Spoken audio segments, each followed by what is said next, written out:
Hello, everyone. Before we get started on this week's episode, just a quick word that YouTube, in all its infinite wisdom, has decided that some of the Die Party games are now not suitable for advertising. It doesn't mean a whole lot for the content. I'm not going to censor the videos in any way, but if you'd like to lend your support so that Die Party can continue to grow, please check out the Patreon or subscribe on the Twitch channel. Enjoy the episode.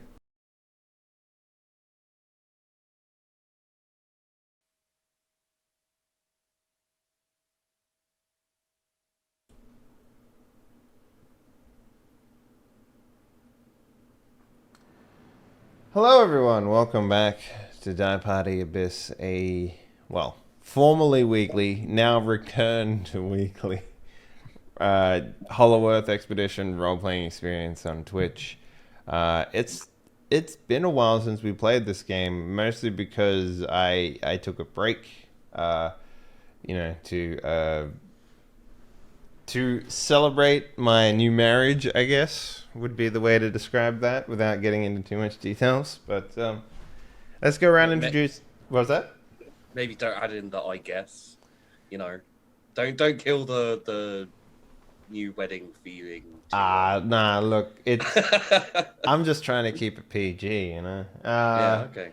Let's go around and introduce everyone who'll be playing. Up first, we have the internet famous Drummer Boy. What up, sir? How you doing?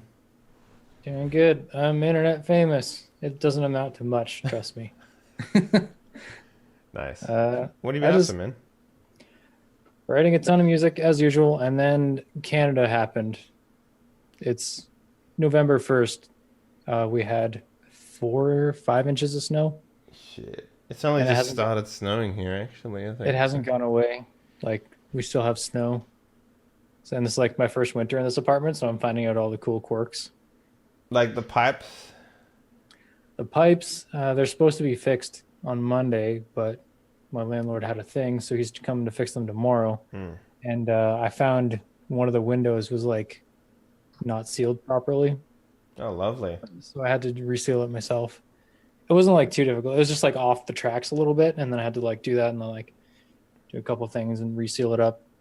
But that was cool. I woke up to it being 7 degrees Celsius in my apartment one morning, so that was cool. Great. Only 7 degrees? Yeah. Like 7 is not great. It's not balmy by any stretch of the word, but it's not... When you said, like, inches of snow, I was thinking, oh yeah, that's like, what, -4? Something like along the lines there, so... No, outside was like -18, -20. That's par for the course for here. The first day I was in Saskatchewan, it was -51, so that's kind of the bar. Right, okay. Yeah. Well, cold shit. Yeah. Sorry, -51 Celsius. Celsius. Why does anyone live there? I ask myself that every day. The same thing could be said about Australia when it gets to 42 degrees Celsius. It's like super awesome. Fair and point.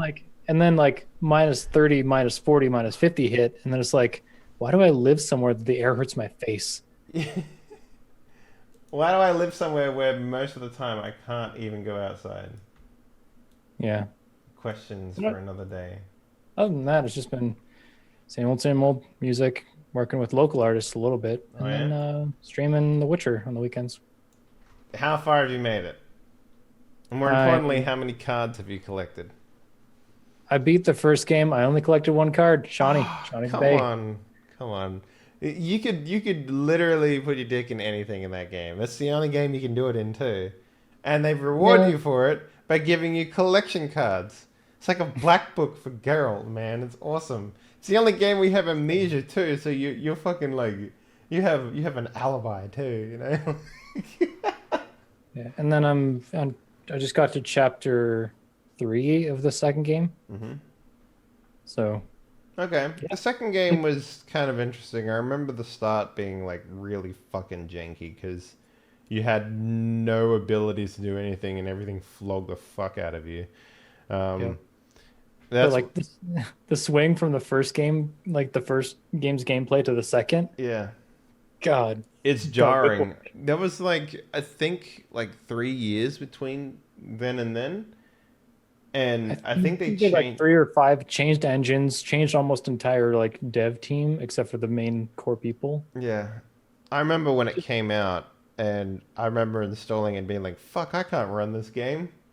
Like, and then I'm I looking left forward it. to Yeah, I'm just looking forward to finishing that to get to Witcher 3 and all the DLC because I hear that's amazing. So I haven't played the DLC, but the actual game itself was really good. But to a certain point, you get to the thing where you're just like, I don't fucking care about these side missions anymore, and that's kind of the problem I felt with the open world design of Witcher 3, and I have a feeling that that's going to happen in Cyberpunk as well. They're just going to be like, there's just, you don't know whether a mission's going to be fun or not by looking at it. And that's, like, with Witcher in particular, like, they do a pretty good job of making all the side missions really detailed, but, like, most of them, like, you either forget about them and then you over level them and they become completely pointless in a cakewalk.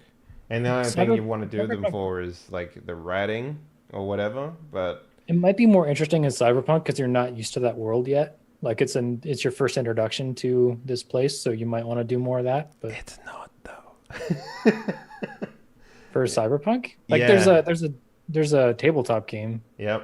I know the Bible like the back of my hand for that game. So Is it like a derivative of that game? so they have it is, yeah. So they have for Cyberpunk 2020 they have a Night City Bible, and that's the place where it takes place. So anything you want to find in Night City, you look it up in this Bible and you can find it. So you want to know who runs the taxi company so your players can go fuck him up.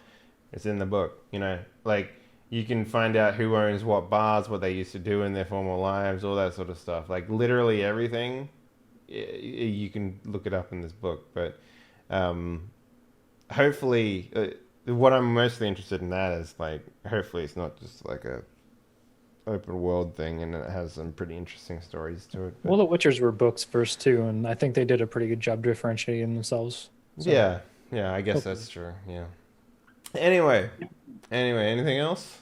It's been a couple of weeks. No. Nope, I don't think so. All right. Well, this next one will be quick because I have a feeling I already know what Sheepdog has done. But Sheepdog, what are you up to, man? What's going on? I did games. on YouTube. Yay! What'd you do? I'm still doing Shadow of War. I'm on episode number 62. Have you? Is it just the same experience over and over again now? It's Like the first one? actually up until the end game. It's not really too bad. It gets a little repetitive, and then you get to the end game, and it's just like, yeah, very very repetitive and grindy and kind of like. But it's a fun game. I enjoyed it. What else am I doing? I'm doing a Factorio series with Peachy and a guy called Mangled Pork. Mangled Pork. Okay. Yeah, he's actually like a well-respected Factorio player. It is possibly torture for him playing with me on Factorio. Yeah. Are you still like, fuck it, man? I'm just gonna build a conveyor belt and poop on everyone. I mean, yeah, pretty much. Well, with the problem with that game, of course, is like if you have people who know what they're doing, they get set up so quickly, you don't really have a chance to. That's to why get I involved. didn't play it with you and Peachy very long, because it was like, oh, Peachy's doing everything cool. I guess me and Sheepdog would just go throw ourselves at a pile of aliens and see what happens. So. But it's been fun. Like people have been enjoying it, so that's good. I've been doing Caves of Cards. Oh, okay. How is that? I've always wanted to play that one.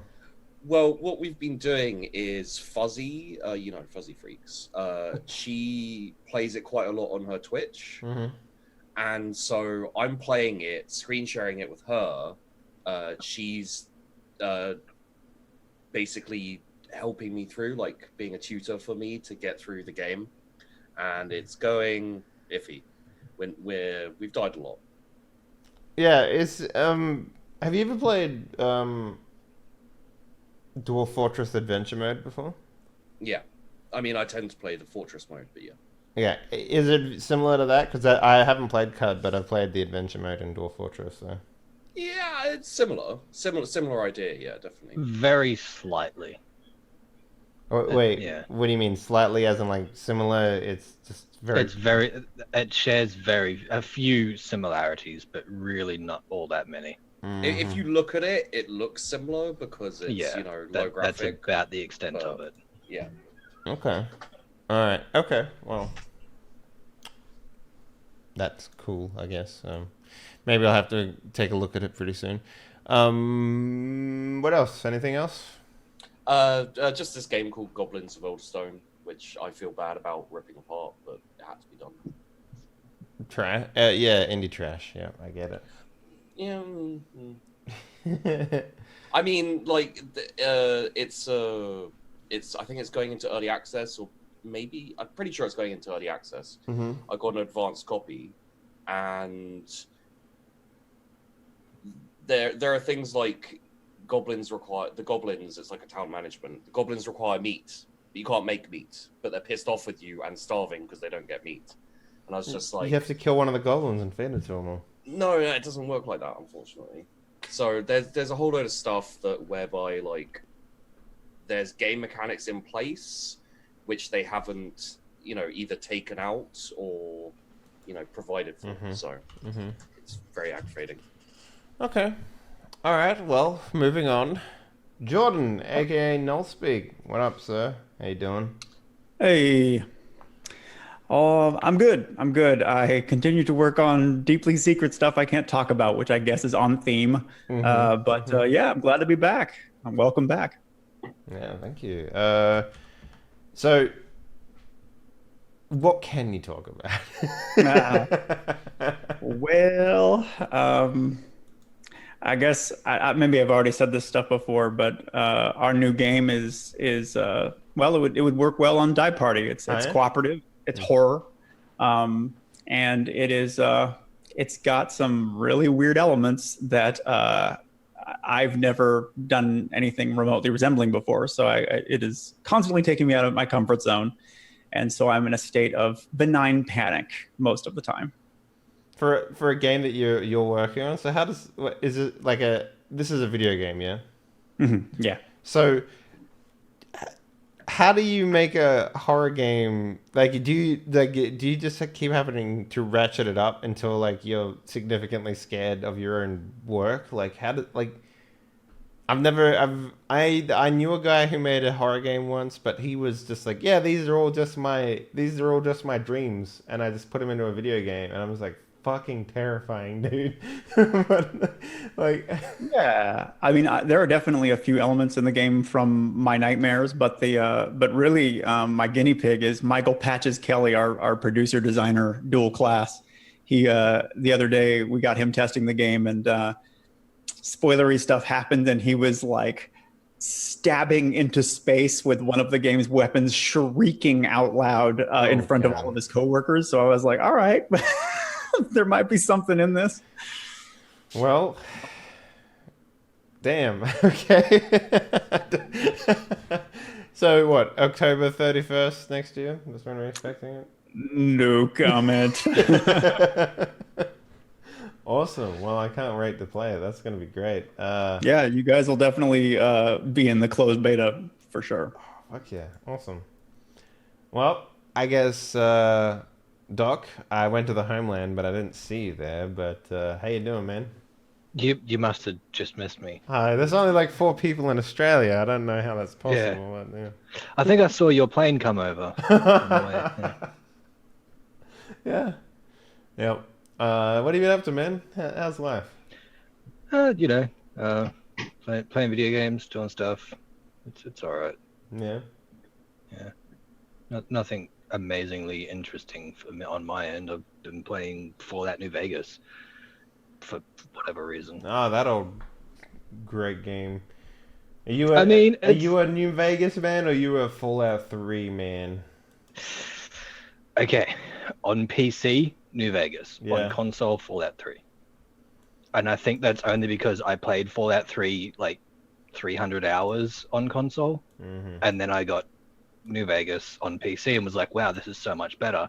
And I tried to go back to Fallout 3 on PC and it just didn't have that same charm, I guess.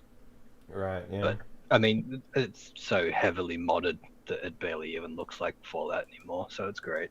Yeah, apparently there's a mod that like makes them relatively the same graphically, and then There's connects them together. There's a mod yeah, that you it's, can get that Tale you, of Two Wastelands. Yeah, that's you the literally one. play Yeah. through both games at the same time. you get on a Yeah. train and then you Yeah. go over to New Vegas and somehow a guy with a simple revolver shoots you. Well, I mean, when you do eventually get his gun, it's not a bad gun. Yeah. It's pretty good for a 9mm. Could be wearing fucking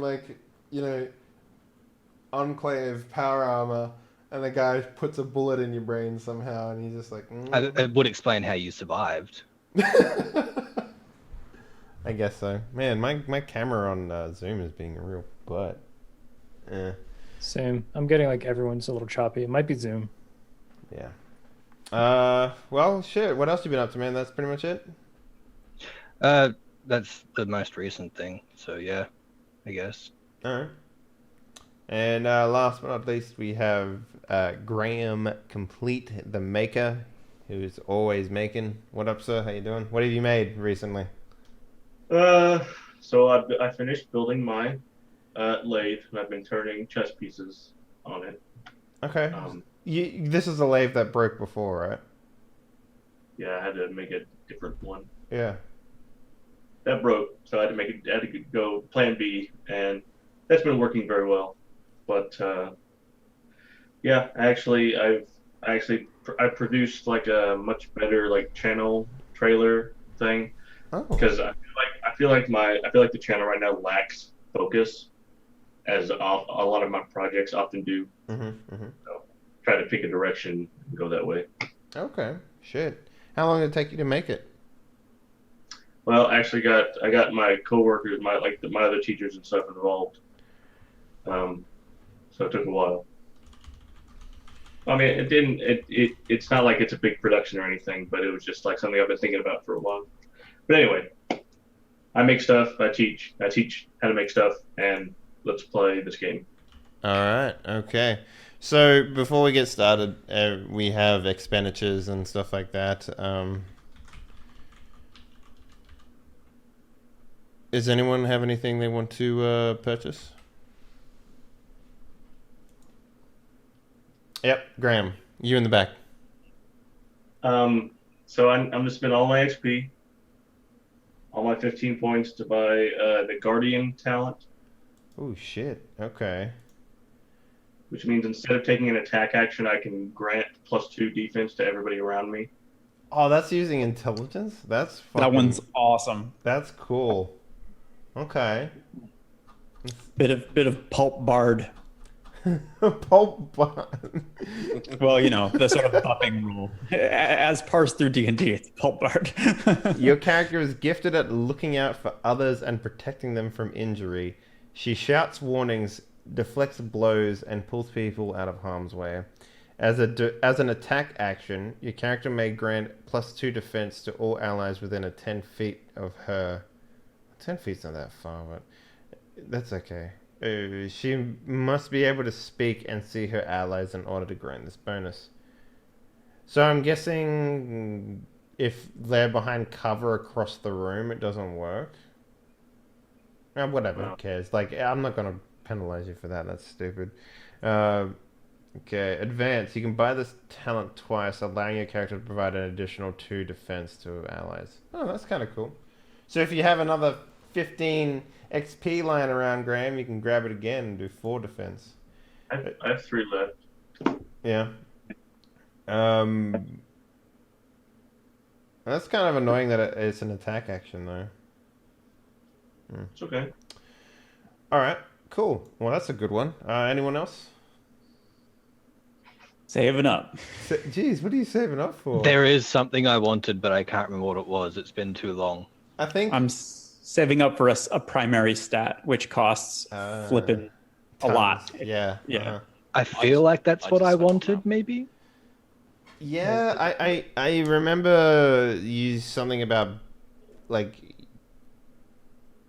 what was it? I forgot. Like I honestly forgot. It's been so long since we did anything of the sort. Sorry, I'm trying to send out a tweet at the same time of doing all this. So, man, you look up pulp, and all it is just like scantily clad women, and it's hard to find the right thing to do. But that'll do. We'll pick that one. You just go with what feels right. Yeah. I will. Okay.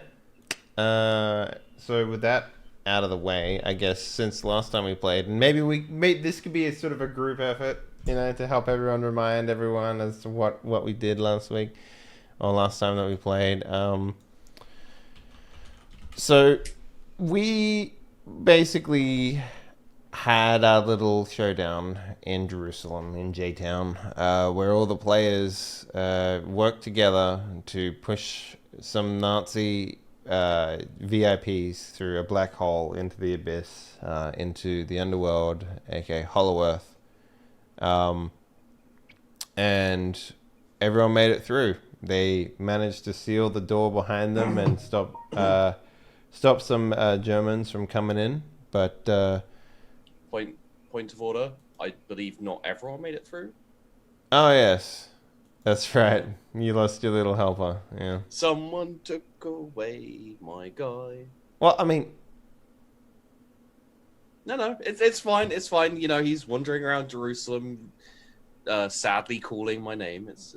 no, we get a in the morning. We get a little event where the King of England. Oh, a general under the King of England assaults a religious monument in Jerusalem, and they find Nazis, and they go to war with those Nazis, and you've effectively sparked the conflict of World War II. Good job. We chucked grenades through the closing portal, so maybe at the same time Woodbury was like, yeah! I mean, it wouldn't surprise me. Give me a second, guys. Let me just send this tweet out real quick, and then we can get started. But after that, you guys went through the portal, and you found yourself in a jungle. Hot, balmy, sweaty. These weeks, spaghetti. And you decided that it would be a good idea to go out and explore the area and, scavenge supplies, build sunscreen, that sort of stuff. You found a lot of evidence that you're not alone here, and you made the right decision of leaving them alone for the time being. Then you made your way. Charles kill one? No, he didn't see one, so. I thought they ran into like a giant lizard thing. Oh, well, that was just like a normal giant lizard. Oh, okay, great. Yeah, you guys ate that. Yeah, it was like a Komodo dragon type thing, or a monitor lizard or something. Yeah, like a Komodo dragon or something like that. Yeah, something that we could eat, not something that could eat us. Yes, even though it could probably still eat you. And then you guys left the jungle, and what happened then? Oh yeah, you went down to a river, had some role playing happen, and ran into some actual big ass dinosaurs for the first time. You'd had that Jurassic Park moment where you're looking out across the savannah and you just see a bunch of big ass extinct dinosaurs walking around. Almost done with this tweet, and then my attention can go back to the game. So, one sec. Yeah, Hyde shot the scientist fellow in the leg. That's right. Yep. Is that was that there before was you guys went through the portal? You did say that his brain was important. So yes. I had to shoot him somewhere to make sure he didn't get away. Mm-hmm. And then there was a lot of, is Jessica really a Nazi? Dunno. She's super good at lying and really pretty, and she's captivating the attentions of young Francis. And, I am terrified of her. Terrified. Oh, and then there was the big reveal towards the end. Oh, what's that? We're in Hollow Earth. Oh, Yeah. Good one, Sheepy. yes, you also claimed it for you claimed a rock as part of England. I claim the entire place for England. The flag. I know, The flag but went- so far we're acknowledging that you claimed that one rock, and we moved your flag anyway. Yeah. All right. I think we are Just good. retcon and move like the tiny rock that he claimed on the top of the bigger rock. That's it. Okay, I think we're good now. Tweet is out. We can actually play. So yeah. So we come in. To the early morning. I say morning like there was nighttime, but there wasn't because you're in Hollow Earth and there's just a giant ball of fire in the sky that doesn't move. Damn it, phone. I got a new phone and it makes sound effects that I'm not used to yet. How do I mute it? I just turned mine off. You don't have a phone. I do. Oh wait. Look. Oh. Okay, cool. I was half expecting one of those like coil wires, like handset. Like a flip phone? It's just the package of a phone. Yeah. And just like he just picks up a rotary phone. That's it, yeah. Yeah, and oh Jesus Christ, no, that's fucking cute. How did I not see that before? Oh my God. Anyway, You're welcome. I just saw it. Yeah. So basically, you guys have tried to sleep, and maybe we should make like a roll here. It's not important from a mechanical point of view, but maybe important from a narrative point of view, to see who managed to get any sort of sleep, given the fact that there's no darkness, and I don't know how important that is to everyone. Or maybe not. I don't know. You guys tell me. Would you have had trouble sleeping? Would you be rested? Is that something that you guys would have completed? Was that Gary? I put a leaf over my face. Yeah. Yeah, I tipped the Bolero, but I'm still having tons of trouble sleeping. Like everybody had to basically talk me down from walking to Atlantis by myself down the river. Yeah. Mm-hmm. I think Jackson has like spent more than enough time sleeping during the day after all-nighters, so Yeah. Not necessarily in the sunlight though. Yeah. And this is like, to put it in perspective, like the way I'd sort of describe this is it's kind of like sleeping really close to a fire source. You know what I mean? Like, because the earth is, you know, you're not so close to the sun when you're on the surface of the earth, but in Hollow Earth, you're closer to like the center of the earth than you are to like, you know, the sun. So it's hotter. It's definitely a lot hotter than it used to be. And it kind of feels like when you put your hand inside of an oven a little bit in terms of heat. So it is pretty, like you guys are all sweating. I guess you're doing that 90s movie sweat, you know, like from Aliens or something like that. from Airplane. Just Yeah.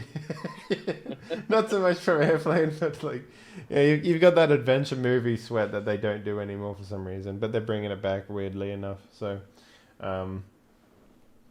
but yeah, in terms of like what your sleep was like, it's restless, and I'd probably say the like. Did any of you guys take Paranoid? Was that some of you took some Paranoid stuff, right? I thought Doc was the one that had like a. We've been playing, like I've been playing my character very paranoid, but that's not his flaw. Yeah. No, I'm condescending. Oh, condescending. Okay. Well, okay. But let's get some.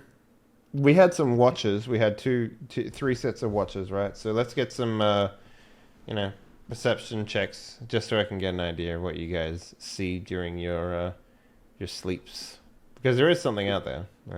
Just gonna put that out there. But Oh, that's what I wanted to buy. what's that? You just reminded me. I wanted to increase my willpower to 3 for 15 points. Difficulty 5. Yeah, difficulty 5. Yeah.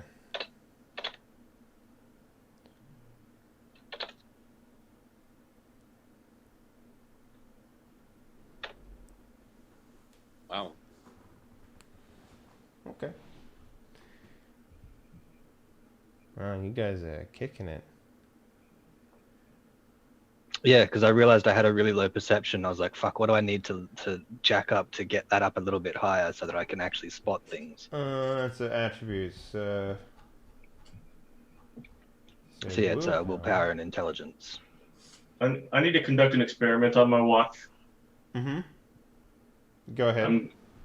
I'm going to take about, I don't know how much that is, but that's much of my own blood and syringe.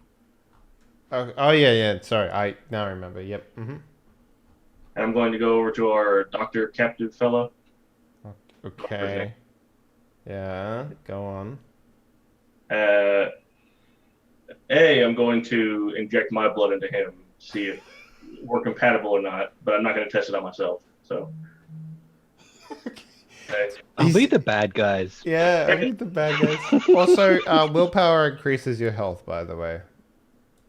Does it? Yeah, it's body plus willpower plus size. So. Oh shit.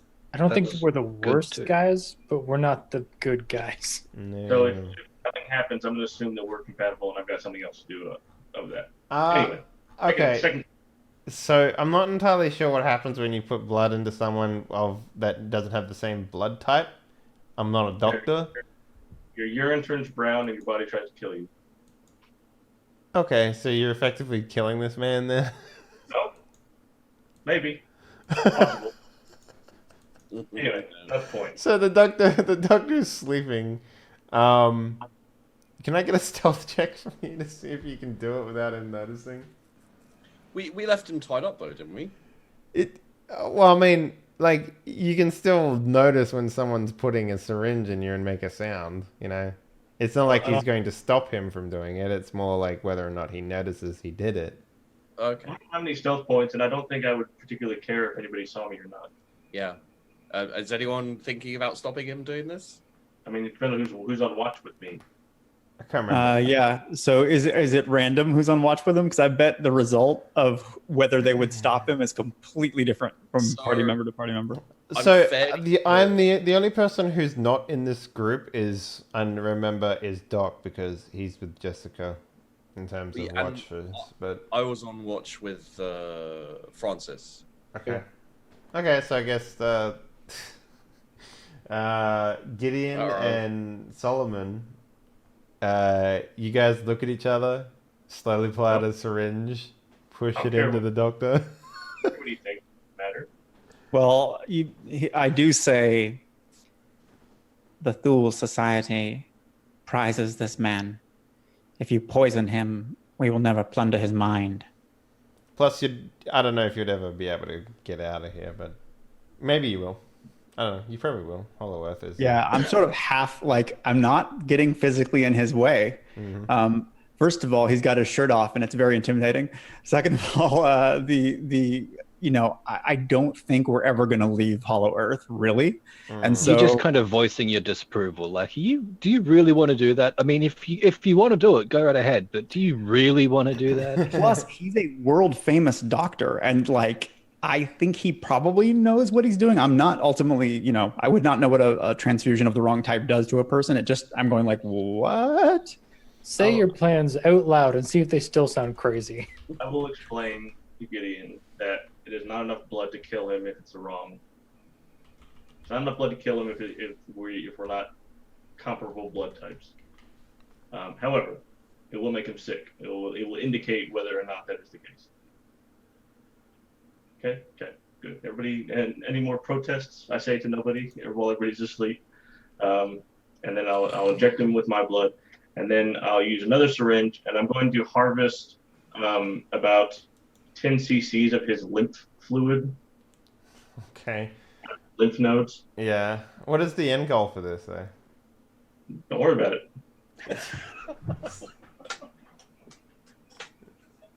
Okay, well, he protests. And we're back. And he will attempt to fight you on this, because you are literally taking his internal fluids, and he needs them for various reasons. I mean, your lymph nodes, it's kind of good. He's taking the trash out for him. Not going to hurt him in any way. I mean, it's kind of like when a doctor says, don't worry about it, and then he does something to you, and you don't know what he's doing, Like, yeah. I'm a doctor. Like, okay, turn around and take off your pants. But my tonsils hurt. Just turn around and take off your pants. You might feel a little twinge. I mean, I have no problem like stepping on his head and keeping his head down. Okay, yeah, I'm not gonna make you roll for this by any stretch of the words. It's just more like I want to know what you're doing in order to stop him from wriggling and writhing and stuff like that, because he's going to try. Wherever he is, I will use I will just kick him over on the side, plant my boot firmly on the side of his head into the mud, harvest his lymph fluids. Okay, you do so. Has to be dead.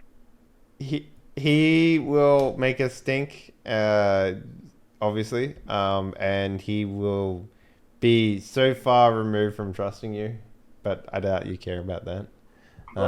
You get a little notification up in the top left of your screen that says he will remember this.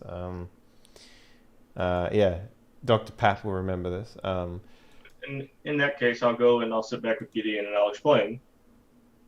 Only because Gideon's the only person I really care about what they have to say. I mean, that's sweet, but also fuck you. You guys are asleep. Calm down. I'll explain that I have a theory about regrowing my arm or grafting somebody else's arm onto my stump. And if the doctor doesn't need his arm, we need his brain. So if we're compatible, I'm going to remove his arm and try to graft it to my own body. Okay. You know what? This is entirely within Paul. So we are the bad guys. I mean, sure, yeah. Why don't we let's put it down to a luck test. Let's go 50 over, 50 under. So why don't you call out what you want, and I'll roll a D100. For what? 50 over, 50 under. I know, but to see if we have compatible blood types. Pretty much, yeah. As you do that, I'm saying, why stop there? If it is compatible, you always can take his brain too. And I'm not looking at any of this. I'm watching Jessica because I still don't trust her. Okay. You're watching her while she sleeps? Pretty much. Well, because she has the trait attractive, she is incredibly attractive even when she sleeps. Like, you know, that as you say that, the single strand of hair falls down, goes over her bosom, and everyone notices, and it's like, oh shit, she's a woman. Yeah. I forgot about that. Like, you know. The guys who were asleep also notice. That's how attractive this woman is. Yeah. The entire camp is a shuffle. Yeah. The dinosaurs all turn and look at her. No. Suddenly more tense than there were before. Yeah. Yeah. So what would you like, Graham? 50 over or 50 under? Under. Under? All right. Hey, look at that. You're so compatible. So very compatible. Like, He's actually your brother. I guess the result of this is you watch him for like symptoms of like you know, what do they call it? Hemolactic transfusion reactions? Is that what they call it? I just googled it. I don't know. Yeah. That thing. Yeah. Good. And you don't really see any adverse symptoms or anything like that. So, as an educated man, you can assume that you have similar blood, at least of the same type. Whether or not your special blood, and I say that in quotations, does anything to him, you're unaware of. So, Okay. Good.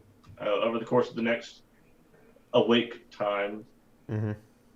I will further prep the subject. But I will during this watch. I need to basically. I'm going to make I need to make some kind of grafting medium, because remember I spent a lot of time studying flesh grafts in the Orient. So I needed the lymph fluid to prep a grafting medium. So that's what I'm doing. Eventually, curiosity gets the better of me, and I turn around and look at you, and I look at this Nazi doctor, and I look back at you, and I say, "Pity about the skin, though." Like,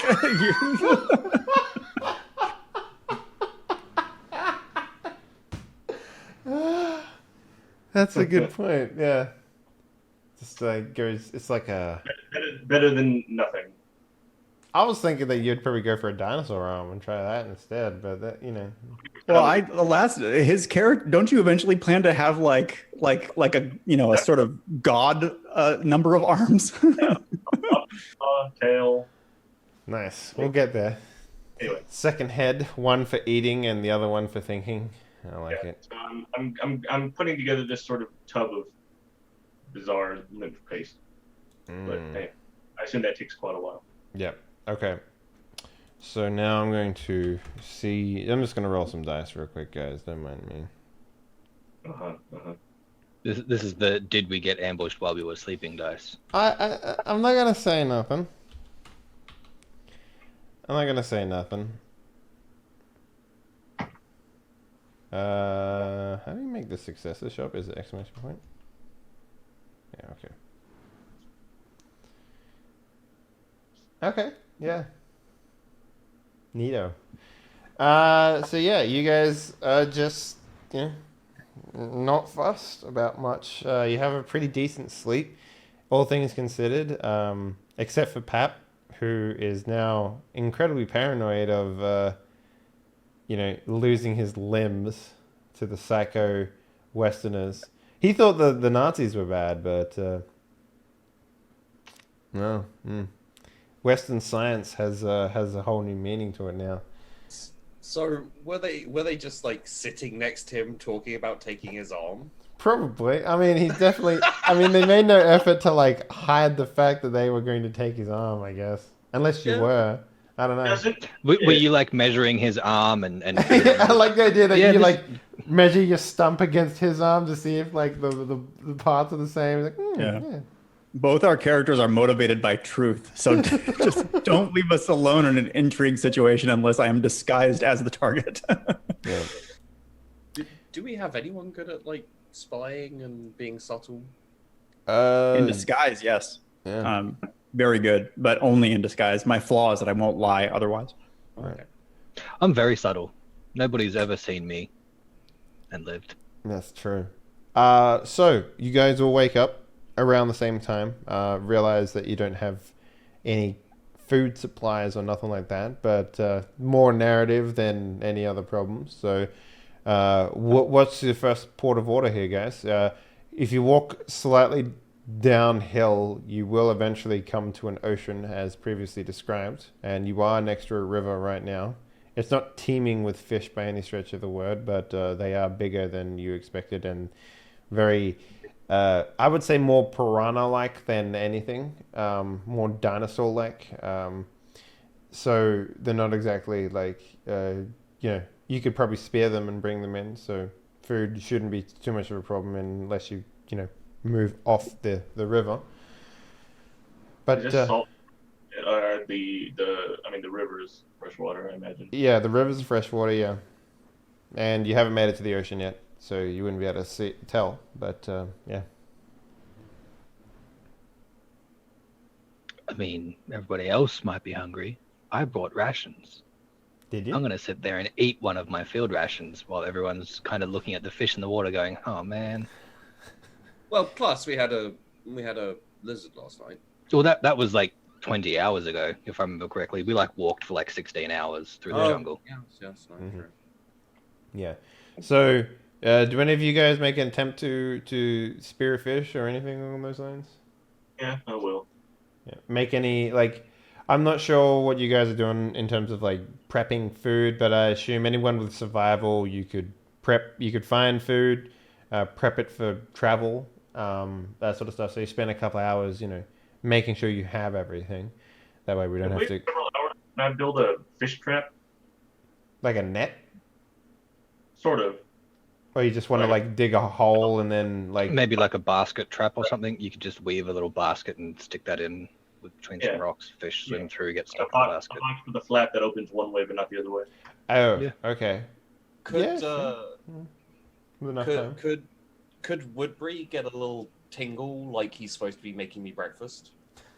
Even though it's like Woodbury just wakes up and makes breakfast and then realizes and feels sad. It's like 2 a.m. in the morning over there. Yeah. He wakes up, he's like, It's still nighttime. You guys have had like 2 days over here, and it's still like nighttime over there. And he's just like, my breakfast senses are tingling now. Yeah. I must make tea.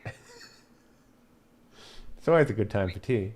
Do we have any tea instantly? with us? No. That was 100% Woodbury's domain.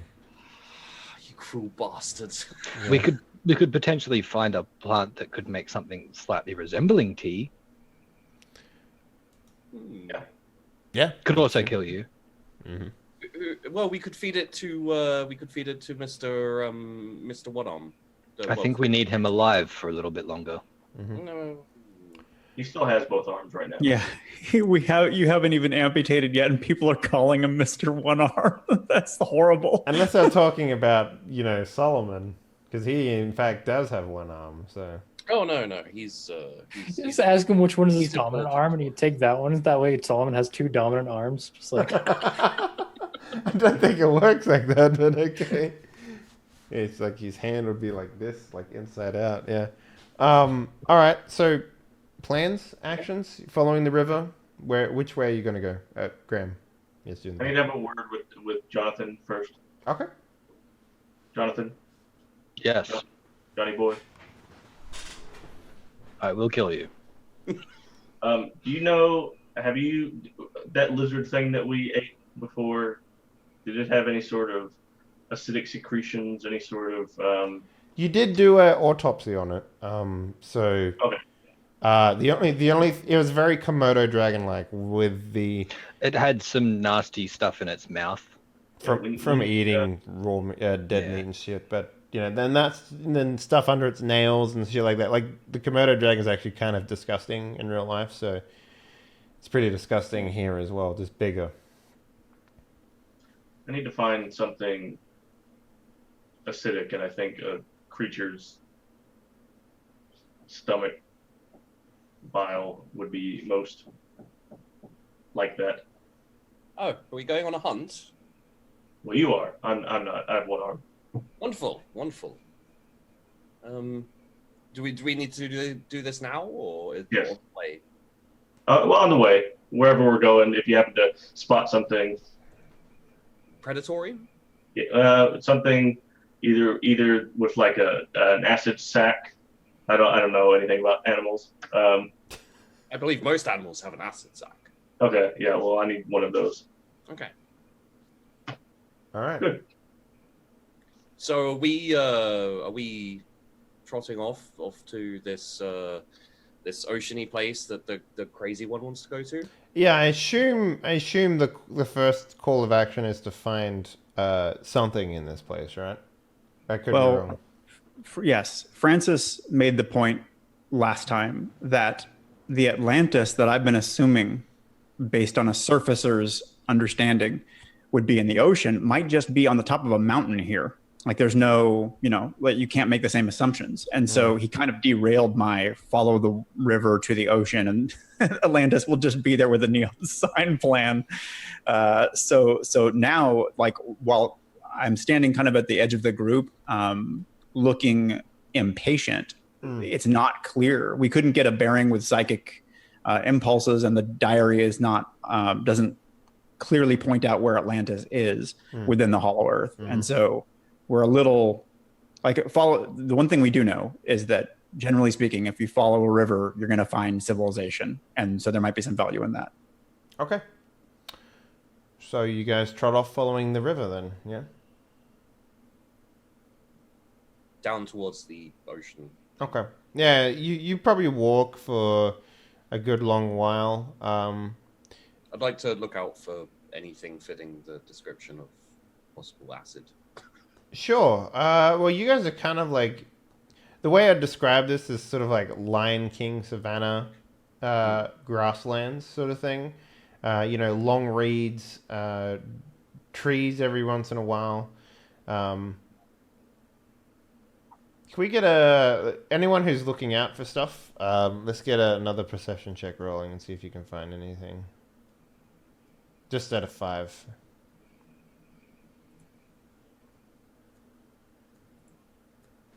can I make a point real quick of just to the group, not to the party, but to the players? Hmm. So I'm doing what I intended to come to Hollow Earth for, or that's what Solomon's doing. So anytime there's like nothing to do, he's going to do that. But I don't want to like take over the show because I'm just doing what I would be doing. I mean, I'm happy to go along with whatever anybody else wants to do. Charles has already partially done what he's set off to do. So Yeah. What's that? It hasn't seemed disruptive at all, claimed- Graham, for what it's worth. He claimed Hollow Earth. He did the thing. yeah, I claimed Hollow Earth for Britain, for England, for Blighty. I've got other places to claim, of course. Yeah, This yeah. Atlantis place seems lovely. It's like people are living there. You just take their flag, put yours in there. And British owns this there. Yeah. So nothing. For what it's worth, I did pump some levels into the journal skill that I have. Oh yeah. The historical myths or whatever. Yeah. Yeah, myths and legends. So like, we could call on that a few more times. I think Sure. it's actually better now. So, I guess Jonathan Hyde. You've been walking a while now, and this is the sort of place where you would expect predators. Okay. The fact that you found no sign of any of them, considering Yeah, where you came there was from. a lot of like herbivore type stuff around, wasn't there? Like, yeah. Mm-hmm. And big claws in one tree. Yeah. You haven't seen or heard anything, and that's a little concerning to you as a man who stalks prey. Being a big game hunter, I would be aware that if there are a lot of big, slow herbivores around, there are predators somewhere nearby. Yeah. Just because we can't see them doesn't mean they aren't there. Well, that's the other thing I too. think he like, knows they're around. They're somewhere. He just doesn't know where. Yeah. Well, that's the other thing too. Like the herbivores and stuff like that aren't in the area either. Like So that we walked away from them, or no, they're just a distance away from you. Like you're not like right next to them or anything like that. It's not like you're walking around next to them and stuff. yeah, they're like visible. Yeah, They're but nearby. they're not. It's not like you can walk after them and pat them. It would take a little bit of time. Yeah. But what I'm saying is, like, it's relatively quiet, and not the type of quiet that would, put you at ease. It's the type of quiet that does the exact opposite. In fact, what I'm trying to say is, It's you're quiet, too quiet. Yeah, It's exactly. the type of quiet where someone would be like, "Wait, why is there no birds?" Exactly. And then they get ambushed by aliens. Exactly. Or So it's a treat. I guess you guys continue unabated for the time being. Yeah, I've switched. My tranquilizer rifle is wrapped back up, and I've got the Nazi SMG out because my guess is that anything coming after us is probably not a person. But I could be wrong about that. That's just what I'm thinking based on the Jurassic Park moment that we had. Exactly. Yeah. But the river for the most part affords you. Plus, it also might be the fact that you're next to a running stream as well, so it makes it harder to hear things. So just keep that in mind. Didn't we say before that there was no birds anyway? Mhm. That's something I seem to remember. Like there were no birds. I mean, there's sounds of nature still, like bugs and stuff like that, crickets, what have you. Things like that still exist in Hollow Earth. They're just bigger, like a cockroach is just bigger. But yeah, you guys can follow the river still. What's the conversation like? Are you guys conversing, or is it just pretty much like slow march? I did want to approach Francis at some point, depending on if there's a lull, and it sounds like there might be.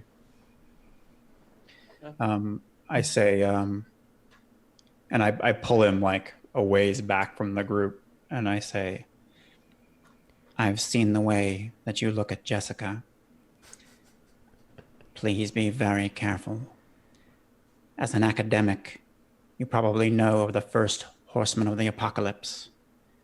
There's a very old painting, and in the quiver at the horseman's side, each arrow is a man. That is Jessica. She uses people. Don't become one of her weapons. And I just pat him on the shoulder and break away. Good pep talk. Yeah. I don't even know if I can talk to her. Gideon comes back and he's like, bros before hoes. And then he... Yeah, probably like when you pat me on the shoulder and go off, I'm like, hey, Gideon, I've been thinking about the Atlantis problem. I need to find something to write on.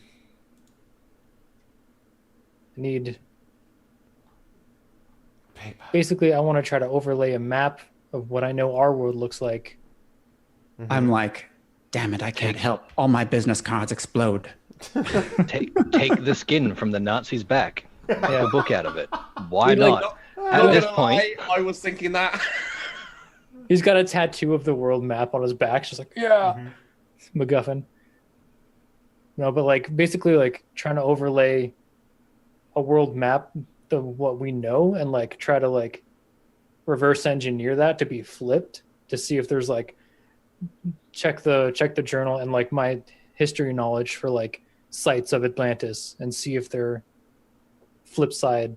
Well, I inside the earth. come really close to you, so you just see, two reflections of yourself, and I just say, Wesley's dead. That's your diary now. And I just gesture to it. Like you can always start making your own notes, Nathan Drake style. It's true. You can. Yeah. So I'll probably just like, oh yeah. I'll like try to like draw out cruel. yeah, the book. I forgot about that. Yeah. Just like crude continent shapes and like X's where like I remember myths of Atlantis up to the 1930s, like where people thought it was, and like try to like reverse engineer where that would be on our side, and then try to figure out.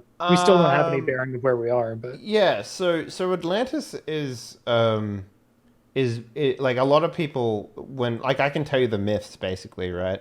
You don't have to roll anything for this, but Atlantis in the mind's eye of the 1930s people is more like attuned to say a city made out of silver and floating metropolis, that sort of thing, like a weird like sort of like almost like Superman Fortress of Solitude looking place, but it's never really been understood why a city would be out in the ocean or why it sunk into the ocean. A lot of people, when it comes to that, it's like what you understand Atlantis to be will probably be very different from what it actually is. Well, I did a little bit of research in the downtime between episodes. I'm like, I think Plato was the first one who actually encountered Atlantis. He created it as a theory. Yeah. So like I was thinking my academics history might have something about that. Yeah, I can only tell you what I know about what's in the book here. Okay. But we can. I'm basically seeing if there's breadcrumbs throughout history that I can follow to like maybe be able to find this place in Hollow Earth. Yeah, landmarks. Maybe they sunk with it. Landmarks, like special events, like even a why would help. Like, why did they go here? Like, were they running from something? Were they like, was it just like, yeah, I can't stay on this planet anymore, so they go to like. I've got the page up now. Let me just give me a roll and I'll see what I can give you out of this. So academics history. Yeah. Just modifier 0, difficulty. To 5, please. Oh, actually no. Let's make it a 7.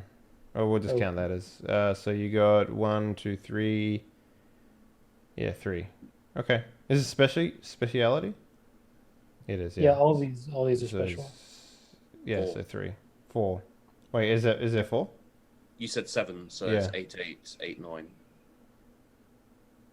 Oh no, you're looking at the wrong one there. Oh, speciality. Sorry, yeah, 8, 8, Well, like anything academics is a specialty, right? So Yeah. were we the top Yeah, one no, or the bottom? we're just using the top one, yeah. So 3, 4. Okay, so it's the same either way. Okay. So yeah, it does actually mention Plato's dialogues here, and it's when he discussed the ideal society in its heart. So basically, was the one city possibly named for and the only name for the great precursor race. So when he describes Atlantis, he describes a people and what that people was like, and why we're derived of them.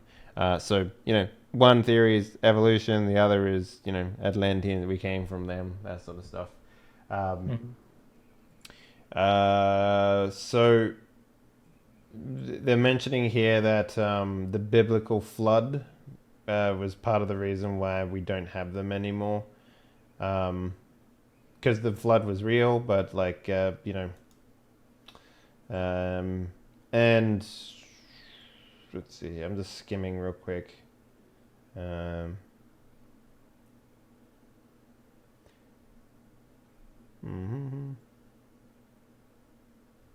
Yeah, so if you just basically, if you want to read what this is, I'll let you read page 188 of the book under Atlantean history. Anything there is something that you would know from basically history and what crackpot scientists have come up with, basically. And for the most part, that's pretty much what's real. So. In terms of, let's see here, what can we find ruin-wise? But yeah, the book pretty much will give you, what you'd expected. Evidence of the cities aren't so much in the book. That's the one thing that Willis never really found. Because he was here for a very short time, 6 months in his story, which was, more than half a lifetime for him and, what was his name? Mercer. So, time is, not relative in this place. So, and the further you go to the center, the quicker time will go for you, I think. What were you is there anything else you're trying to find out about these guys, or? I'm just reading through just to see if I can it says they're pretty technologically advanced, so Yep. I think. But all the evidence of technology and stuff like that, how you see so how in adventure books and stuff like that they have oh, look at this, let's go in this temple, but they have all these weird water. Yeah. Features that open doors and that sort of shit. That's the sort of technology that you would expect to be left behind as evidence of Atlantean society. Stone shapes that are made from tools that don't exist anymore. Stuff like that, yeah. So that's basically what I'd be telling Gideon about. Just if we're going to look for something, these are the telltale signs that civilization was here. This might be what they used to craft their society. So just archaeological clues almost. Mm-hmm. I say we shall keep an eye out. In the meantime, we should make our own map. And I assume that there's probably a few blank pages in this journal. Yeah, this is as much as you want. Okay. You know what I mean. There's conveniently one more page than you'll ever need. Yeah, exactly. Yeah, the book gets bigger and smaller depending on what you need it for. And then the whole end of the adventure, it's this was the Atlantean technology all along. Yeah. We're so fucking stupid. Yeah.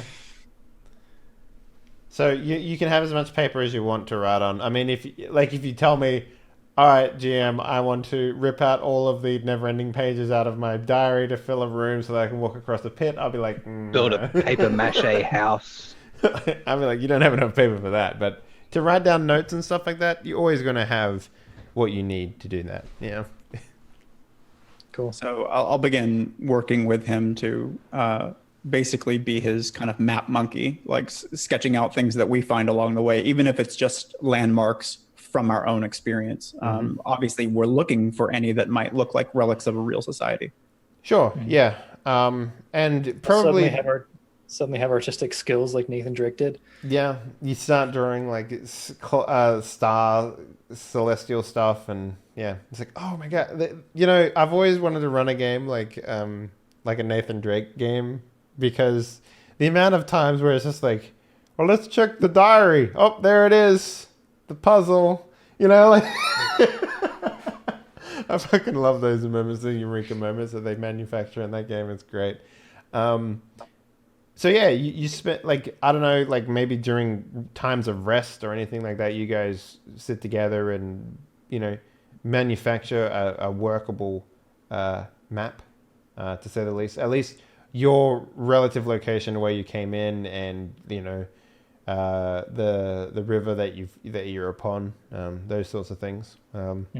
It's more descriptive. Like I'm kind of mimicking Wesley's style, because he had like drawings, but I think a lot of it was text, like narrative almost. Like there was a thing over here and there was a thing over here, and he's like describing what they look like with words rather than drawing pictures. them. Yeah. Okay. So that's basically what I'm doing, not like drawing out an entire map, but being like, we came out of a giant rock, went through a forest, now we're at a river going towards an ocean, that kind of thing. Yeah. So you guys spend like maybe a day or two traveling along this river, right? You do a bunch of, you know, we get a lot of montages of you guys like bonding, because you know that's how it works in role-playing games. Can I get? Is anyone like? I want to get more perception checks from Hyde, but anyone's welcome to join in as well. I am looking out for that acid. I'm not. Charles has no idea exactly what he's. You know what? I think you're so transfixed on the acid right now that even if something was there, you wouldn't see it. You'd be like, no, that's not acid. I don't need that. It's just people with guns. Yeah. No, I'd say that's fairly accurate. Like I have my mission currently, and I'm looking for something to do with acid. Yeah. Not really sure what. So I will roll perception, but I don't think, you know, take into account I'm not really rolling for anything but acid. Okay. Staying at 5. Yeah, 5. Mm-hmm. I rolled to detect acid.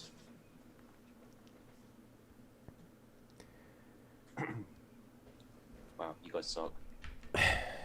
I did great the first 2 times. Okay. Interesting. All right.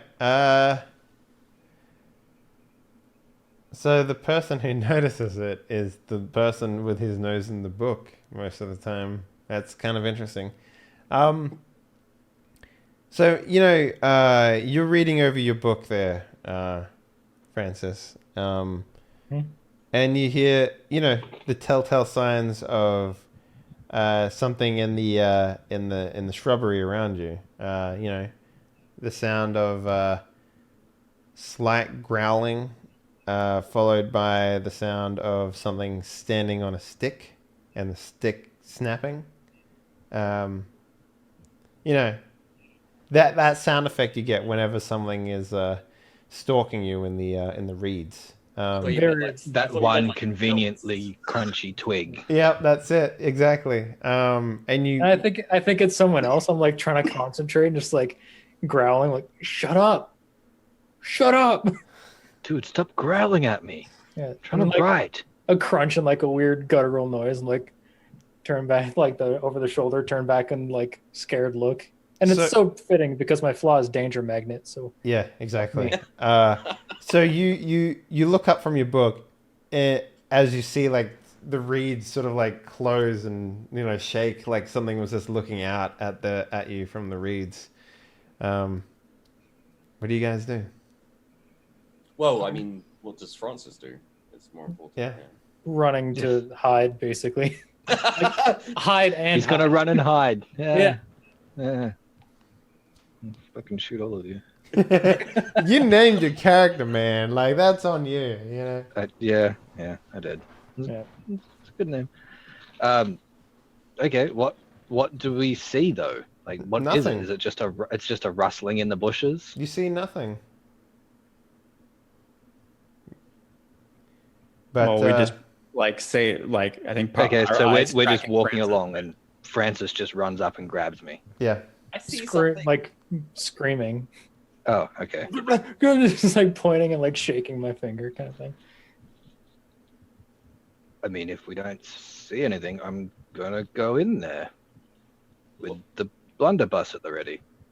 Yeah, you start to walk in to this location, but you hear a rustling from the other side of the clearing where you are now. Clever girl. Of course. We got there. Yay! Yay.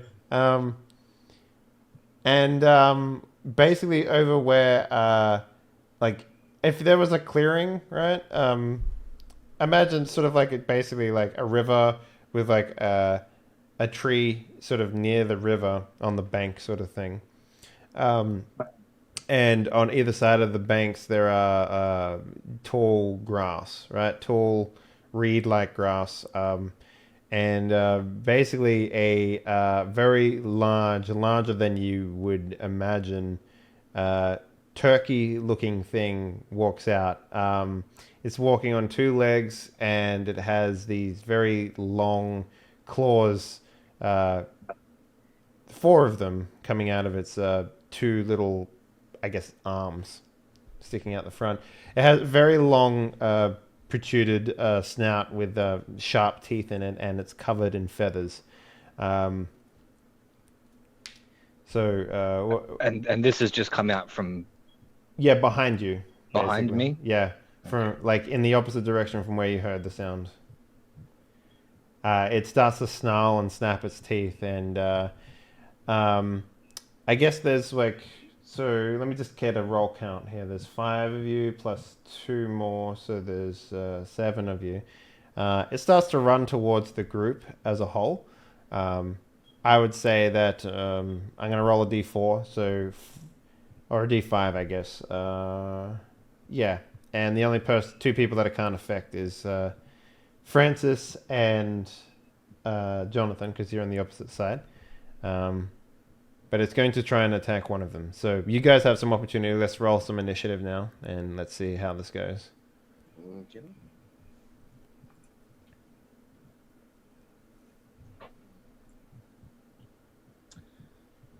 Yay. Is initiative difficulty 5. 0? Difficulty, okay.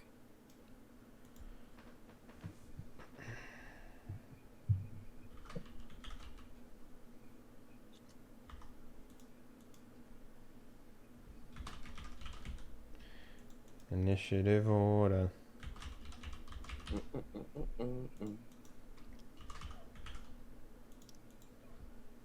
How are we resolving this token error again?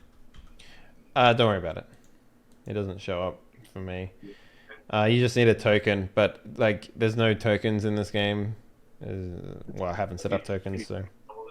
What was that? Can you see what I rolled then? Yeah, I can. Yeah, yep. It just doesn't show up the error on my side, so.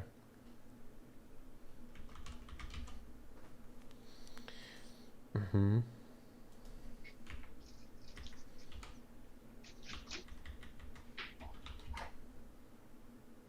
Right. Okay, initiative. So Gideon is a 2, Charles is a 1. Good job, Charles. Solomon is a 6. Hyde is a 4. It's not acid. We're lucky you noticed it. Francis is a 6. And the animal is a, what was it, 5?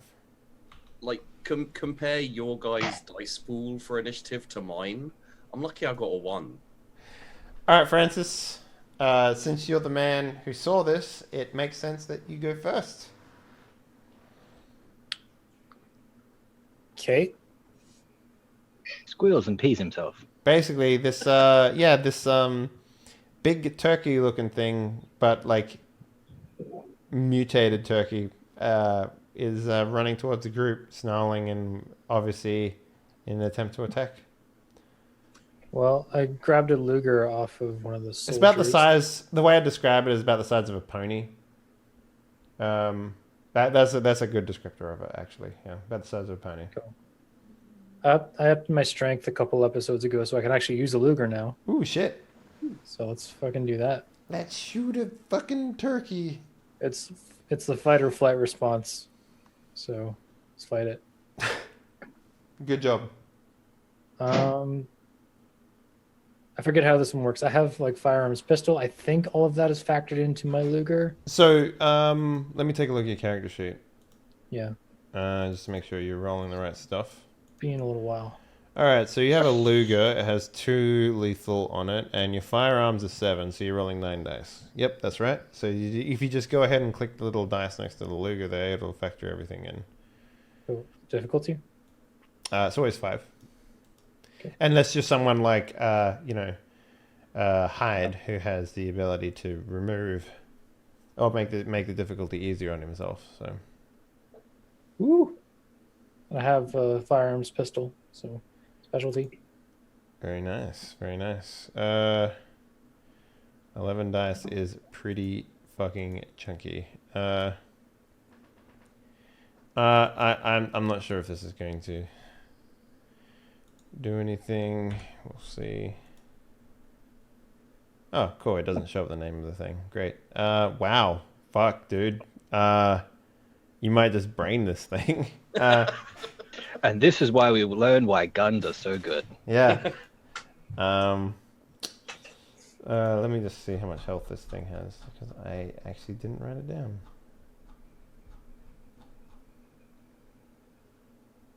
Okay. Yeah. It's dead. So basically, it sprints out of the bushes. You just wheel around and pop a shot off at this thing. Like closed eyes, like Guk! Yeah. Does it bounce off a rock, off a tree, off a bird, and then go straight through its skull? Oh, no, you just... It actually just has a heart attack out of fear from the gunshot. You completely missed. Yeah. Yeah. Someone like Hyde might have a cool one-liner for this, but I'm just like, God damn! Yeah, so it's basically, you shoot it in the head, and it's the 1930s, so goodness gracious! It was running at quite a speed, so it basically trips and falls, and the corpse just slides on the ground a little bit towards you. And the moment that it dies, you hear basically sort of like a spitting call coming from the reeds, and there is multiple of them now in the reeds previously. There's one right in front of you, actually, Jonathan, as well. So you were right. I figured as much. Yeah. So obviously you're being hunted by a pack of these animals, whatever they might be. Yeah, Francis, you can still move. There is a tree that you could potentially climb up, or something along those lines, if you wanted to try and get off the ground. I do one of those hide and like back against the tree kind of thing. Okay. On the other side. Solomon, you're up.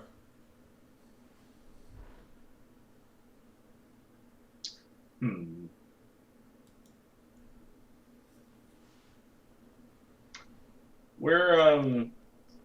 these things attack us, does the defense? Do we roll defense? Yes, you will. We're all relatively clumped together. Yeah.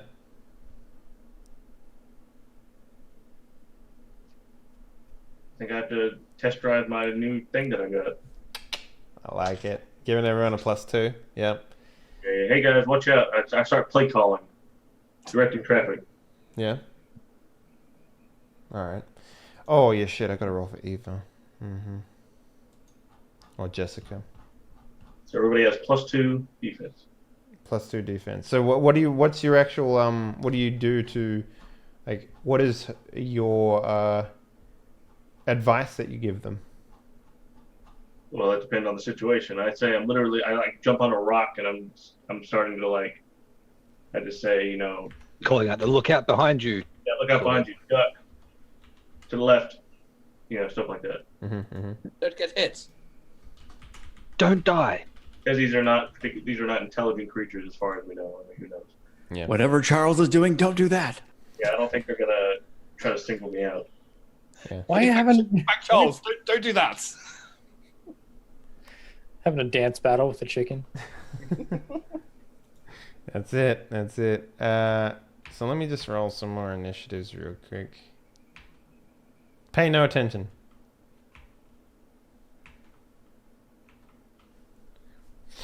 Alright. I'm not rolling for any particular reason. You didn't see nothing. You just dropped the dice. That's all that was. Yeah. Okay. One day I won't be lost in the turn order. One day. Maybe. Should we take a break while you do that? Yeah, we can take a quick break. That'll give me time to set up some stuff.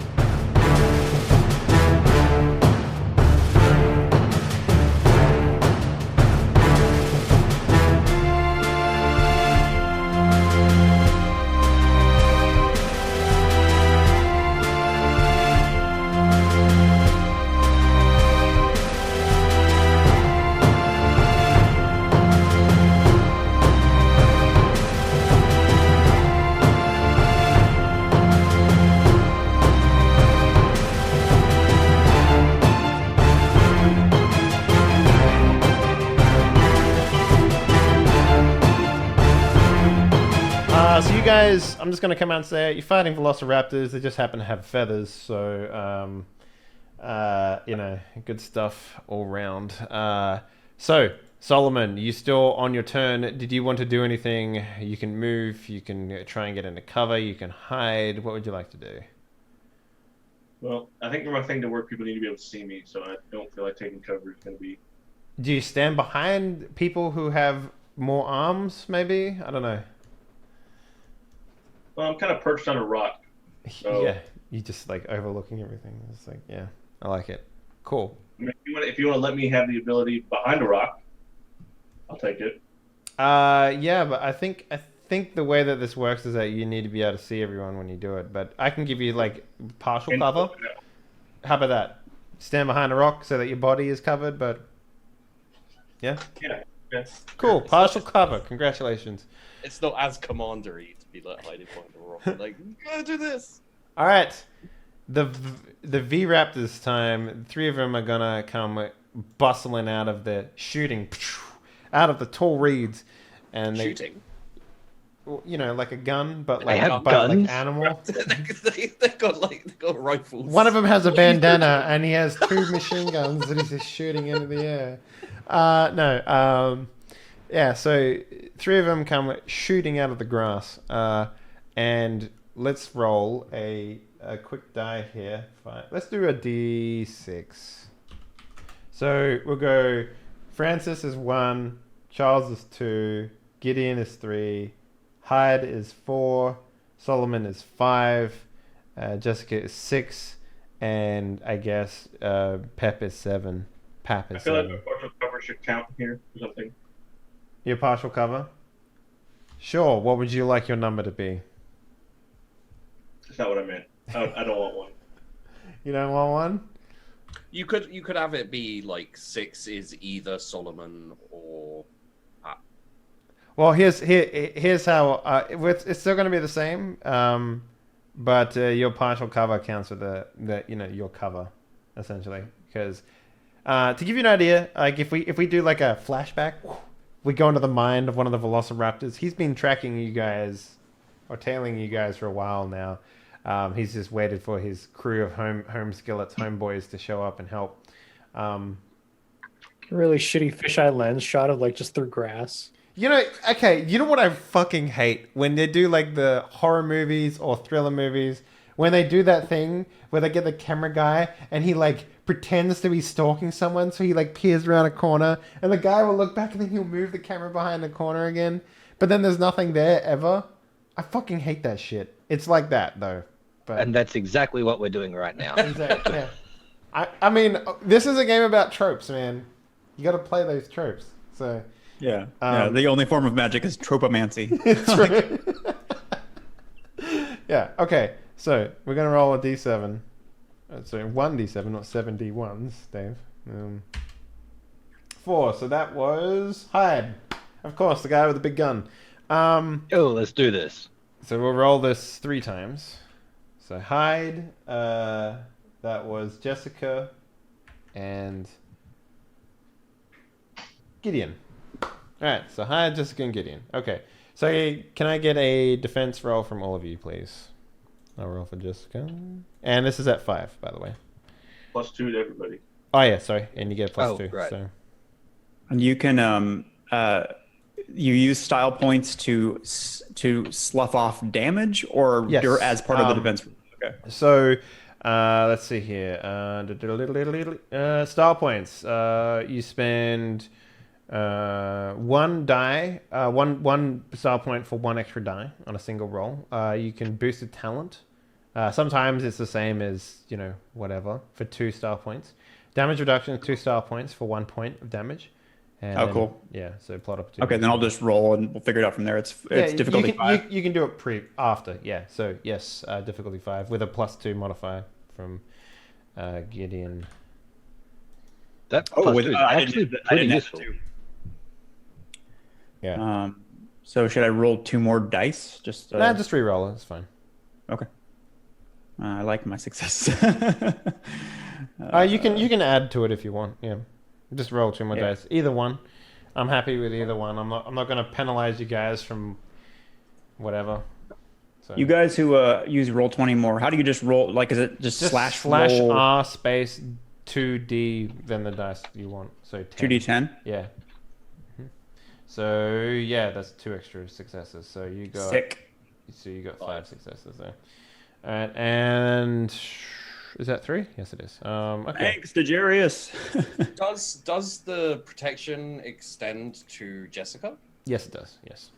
Okay. She got 2 extra dice. So if you mouse over the successes, you can see 6. You can see 6 plus 2 in there. So you can see that. I was as just you wondering whether Solomon was helping her as well, or I think his advice works to any ally in earshot, and whether she considers herself an ally is up to her, I guess, for the most part, right? Like that's sort of how I sort of interpret that. Yeah, it's not going to be the kind of thing where it's like, well, I could have told you to duck, but you're not in the party. So I just watched. This advice is for friends only, Jessica. Yeah, like Stop listening, bitch. We have our own secret language. yeah. As far as Solomon's concerned, we are. There's 2 sides to this: raptor and not raptor. So Feathered and unfeathered. you can Okay. be an ally for these purposes. Jessica's like, I have bad news. It was me, Feather Boy, all along. I lead these Feather Boys. Okay, so what we're going to do is... Bird person. Bird person. Well, we're going to go from... so 4 was Hyde is first, followed by Jessica, followed by Gideon in terms of damage. So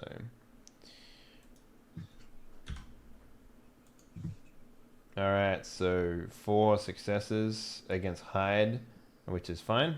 No success there. So this is against Jessica.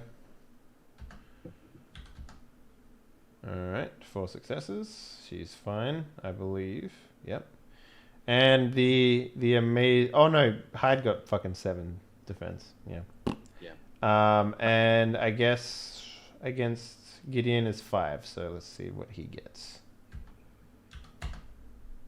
Ooh. Okay. So you take 2 lethal damage because these are talons, not just fisticuffs. So I am going to shrug. Let's see, you said it's a conversion rate of 2 style points for every one you want to pull off? That's right, yes. Yeah, I'm going to not take that damage and just pull out style instead. Yeah, okay. So, yeah, basically this Velociraptor comes screaming at you, like swinging its claws. It sort of pounces on top of you, or attempts to.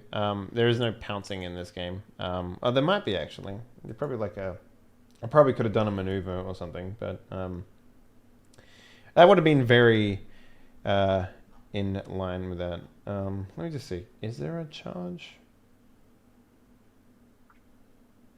Oh, cool. All right, yeah. So yeah, they probably would have been charging. That's all right. I'll keep that in mind for next time. Grapple. There we go. Grapple. Make a brawl touch attack. Okay. Yeah. Cool. All right. Whatever. Not a big deal. So he will basically just lunge at you and swing his claws. What are you wearing in terms of clothing, Gideon? Just gray silk wraps, multiple layers. Although I think I took off the coat because it's really hot and humid. Yeah, to shreds, they say. So the front of your chest area clothing has been completely shredded now. Like he maybe swipes twice or something along those lines with both hands.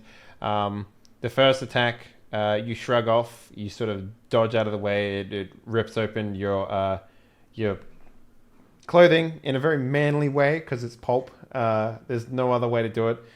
Glistening sweat and chest hair, because that's the only way they do it in pulp. And the second one lands clean in your chest and swap. And now you've got like basically, how boxers you get like the boxers with the chest wounds, like where they fought a bear or whatever, like a pugilist would fight a bear to prove how superior he was, and he'd have like a chest wound. You have one of those now from a velociraptor, so congratulations.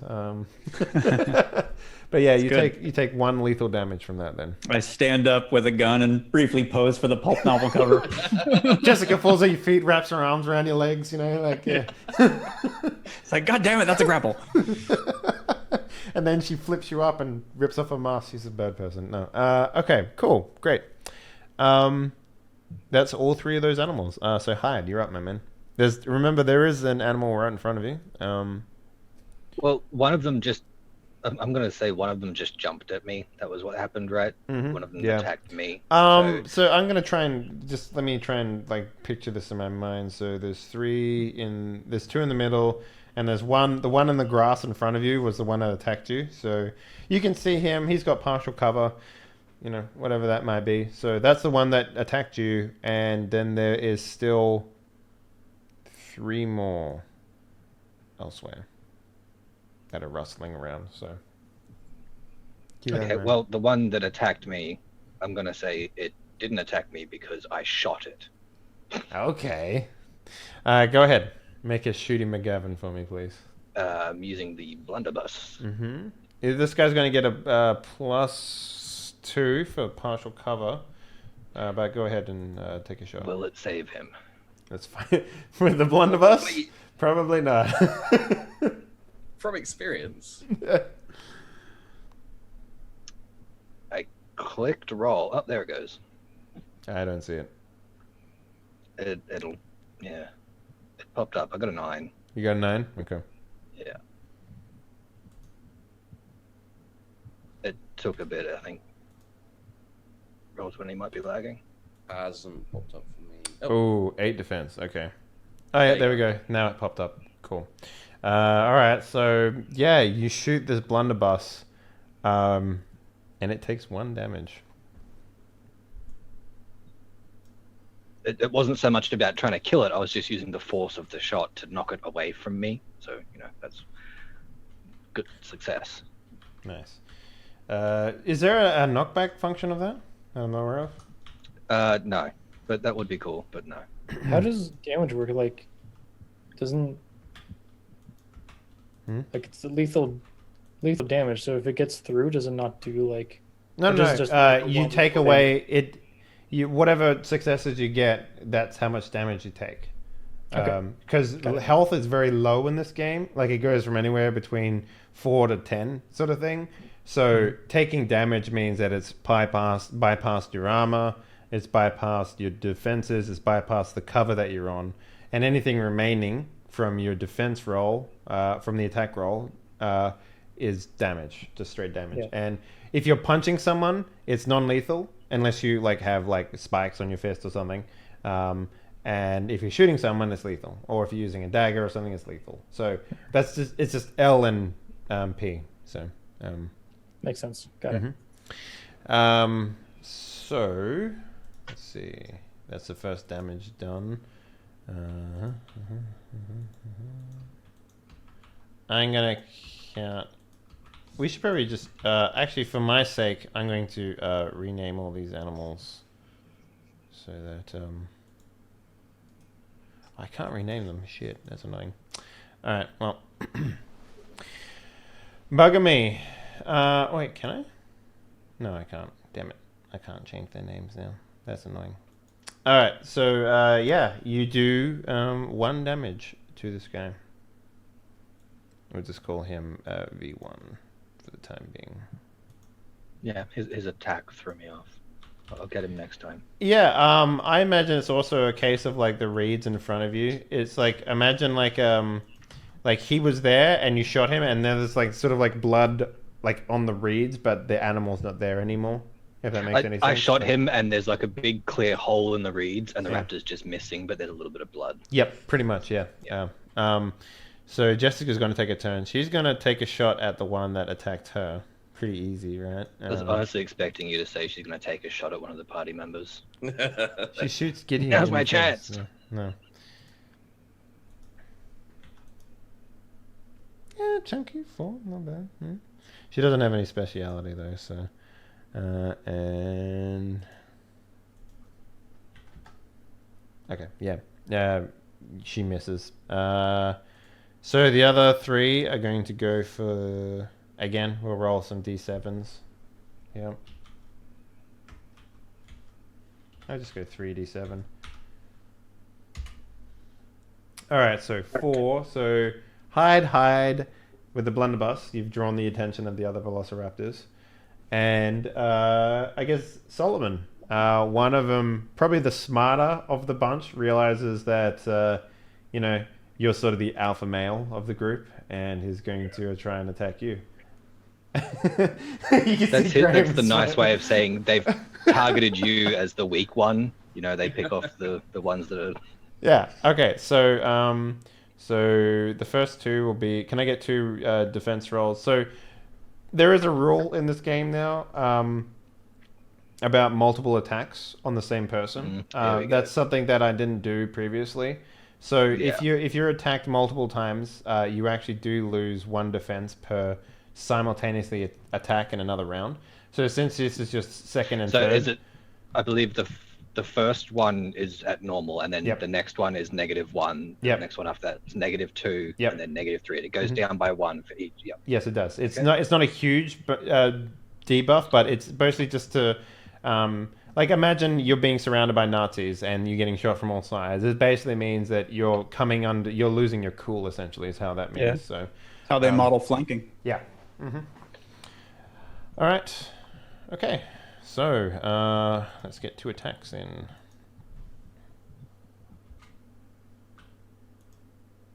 So the first one is a big miss. Barely. Sorry, did you add the defense buff from... I didn't. Thank you. All right. Yeah, just roll another. Just roll another D2. I'll keep your second one. Okay. So you need. Yeah. Well, let's see how much damage you take, basically. 2d10. Yeah. Okay. Well, the first one didn't matter. So, and we'll just keep the first one. We'll give you an extra success on your defense there. So you take 3 damage, lethal damage here, as one of the velociraptors. Like, you know, literally you're getting clever girled right now. First one was a distraction, the other 2 attack you from the sides, jumping out of the reeds. So take 3 lethal for me, please. Do you want to soak any of that with the style points? Not yet. I think I got clever girl. I'll own that. What's your current? What's your full HP? 6. Okay, so you're half. All right. And the last animal will attack. Who was the other person I said 5? That's Solomon. All right, Solomon, can I get a now, this is just for your allies, right? That skill of yours, the Guardian? Yeah. Yeah, so can you get a +2 for your partial cover, so can I get a defense roll for him, please? Okay. Oh, I didn't do +2. Jeez. Yeah, so just added 2 onto that. Okay, yeah, that's 4. All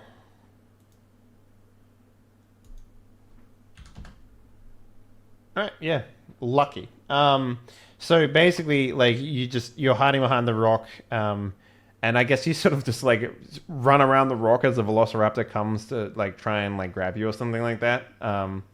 That's the only real way I'd describe what's happening. You basically just like trying to not get hit by this thing and ducking and weaving as it's like reaching over the rock and trying to grab you and stuff like that. Gideon, speak of the devil. Okay, so I sort of SMG goes on my shoulder. I have rolled to my feet, and a pocket mirror gets produced. I shine the ever-present sunlight in the eyes of all the raptors, and I say, shh, shh, shh, shh. And I will attempt to hypnotize them. How many of them are within 10 feet of me? Yeah, 10 feet. What's that in meters? Sorry. I work in a different system here. It's about 3 meters. 3 meters? I mean, they yeah. mobbed us, so my guess is most. Yeah, I would say that probably 5 out of the 6 of them are probably in there. Cool. Now, does this work on intelligent creatures or non-intelligent creatures? Because Any opponent. Any opponent? Wow. Shit. Yes. Okay, that's super strong. Yep. So you're And I basically have hands invested. outstretched. GM, would you call this trap an opponent? I won't pull that crap. I'm a GM too. Yeah, you're trying. What's that scene in Hypnotize the new Jurassic Park? Jurassic World, right? Jurassic World, yeah, with what's his face? Yeah, where he gets the hands. Shh. Yeah, and you're doing that. Yeah, I like it. I don't know where I've seen this before, but it seems to work. Yeah, exactly. He's like the Eldritch Scholar. Chris Pratt is known for this technique. Chris Pratt, that's his name. Yeah. Okay, so what is the rolling on this again? I just roll performance, and then if I beat their willpower, they can't attack. If I beat more than twice their willpower, they lose their active defense for a number of turns equal to the total number of extra successes I roll. What was it called again in the book? It is called Captivate, and it is on page Captivate. 62 and 63. It sort of spans the two. Okay. I don't think I have any special stuff to add to it. I'm not going to burn style because I have a single point of that left. So it's a straight up roll. They don't have an active defense. It's just me trying to beat their existing stat. Okay, so then do I need to roll willpower? Nope. It is more than twice the their willpower. rating. Okay, more than twice. Okay. Yeah. So basically, I just have to beat their willpower rating. So if you can see what that stat is, I'm about to tell you how many. Yeah. An entranced opponent may defend himself normally, but the spell is broken if he's attacked during this time. If you roll more than twice an opponent's willpower rating, he's completely enthralled. Okay.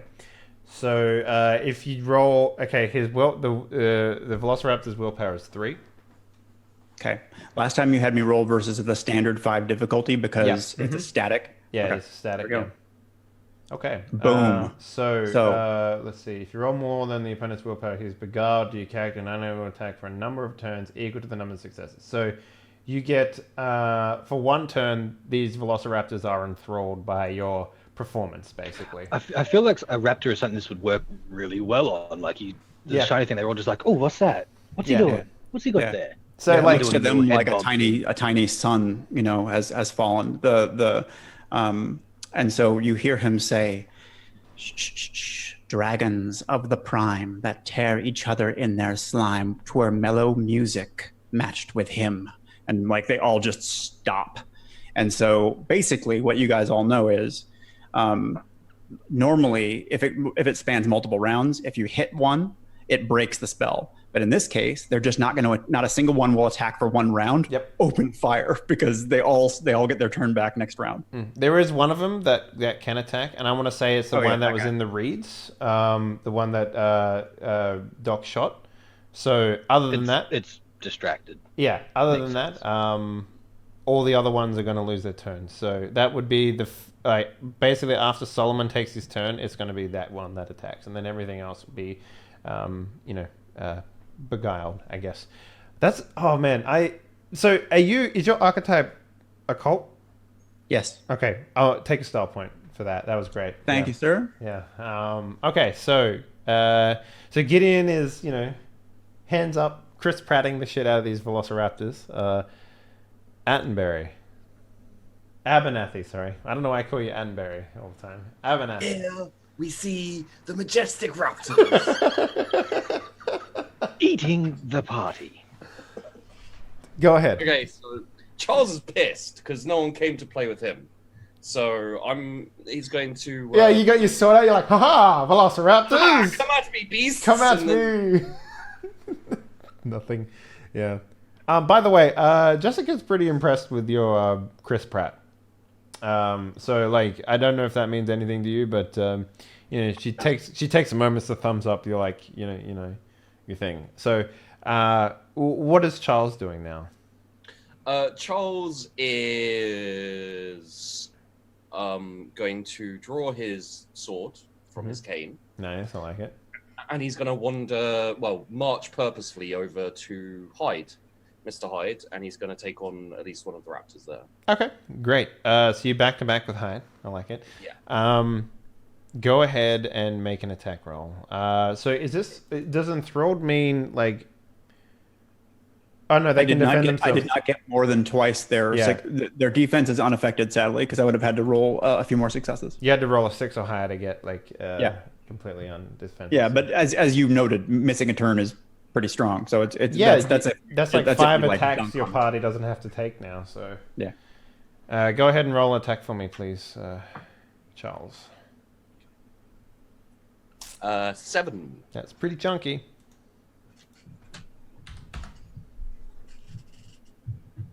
No dice. Yeah, so like... So do they still get their active defense when they're enthralled, or is it only their passive defense? It's only I can only pull away their active defense if I double their willpower, which I did not. Okay. So now 2 animals are going to attack on this turn because you attacked him, broke his thing. So Question. In your... I noticed... focus fire. I was wondering if it was like a pack thing, but when you defended against Hyde's attack, the raptor had a +2? yeah, because he's Is in it the supposed reeds. Because he's in the reeds. Oh, okay. Never mind then. Yep. Retracted. Yep. Yeah, he had partial cover for visibility, basically, not like anything else. So if you're hiding behind a thing, behind a rock, you'll get partial cover. If you give up your ability to see the enemy, you get full cover. That's basically how that works. So, All right. very simple. But yeah, Francis. Keep in mind, if you attack any of them, aside from the one that's already just been stabbed at, they all get their attack next turn. So. Well, they come out next turn anyway, right? No. They go next. Yeah. So what you want to do is kill the one that he just hit. Yeah. Otherwise, they're going to have another attack if you don't manage to kill them. So. Okay. And keep in mind, you're the only one that's killed anything so far. So you're the fucking marksman of the group at this point. So. I'm just thinking, like, I do have 2 pistols on me, so I was wondering if I could do Dual 2 wielding? shots. But like 2 different targets. I'm not sure if that works. That's the one thing I can't answer for you because I did look this up and I can't remember if there was a thing in there about it. Let me just take a look here. Dual wield. Character may take 2 attacks using a weapon in each hand. These may be 2 ranged attacks, 2 melee attacks, or 1 of each. You may attack at different targets. You lose the normal attack bonus and suffer a -4 penalty to the weapon in your primary hand and a -6 penalty to the weapon in your offhand. So the total attack, this is basically it's total attack dual wield. You gain a +2 on your attack, and you can only use your passive defense this round. So basically, you gain a +2, and then you gain a -2 and a -4 on your other attacks. So I don't know why they made it like here's a +2. Now take them away. Like that just seems wrong. Like it's just a -2 and -4. So I'm just wondering if that's worth it. Like either try to kill this thing outright with like. What's your how many dice are you rolling for your 9 on each. 9 on each. Okay. So you'd be rolling a negative 2 on the first one and a negative 4 on the next one. So you can make that decision yourself. And keep in mind, he's already been attacked once, so this turn. Yeah. So he gets a -1 on his defense for the first attack and a -2 on the second attack. So, But if I kill him the first time, then I can shoot at a frozen one with the second attack. Is that how that works? Say that again. Sorry, I was reading chat. Something about. So if I have 2 guns, I shoot my Luger at the one that is going to attack next turn. If I manage to hit him and kill him, then I can take another shot at like a hypnotized one. Yeah, absolutely. So yeah. basically, you've got 2 real options here. You can either do the dual wield, or you can do a rapid fire, which is 2 attacks on the same target at -4 each. If you don't think you can kill. No, that's a the first single. one. That's a single pistol. So it'll shoot the same pistol twice. Yeah. I'm just trying to like see if I can get 2 targets at once, or like 2 targets in my turn, because I don't know if we. The real question is, do you think you can kill it with 1 shot? I did the other one. That's Oh wait, sorry, I'm reading this completely wrong. No, so if you do the dual wield, it's -4, -6, because it does say you lose the normal attack bonus and suffer a -4 penalty and a -6 penalty. So it is pretty costly to take it, because these are like 3-second rounds sort of thing. So like you are basically just like snap firing these things essentially. You do also still lose your active defense. You can only use passive defense for this round if you use either of those attacks. I believe is your dexterity is your active defense, and your passive is your body. So let me just take a look at maneuvers for a second. yeah, there should be a handout. I think I'm just gonna kill. I'm just probably just gonna kill the one that is gonna attack next turn. Mm-hmm.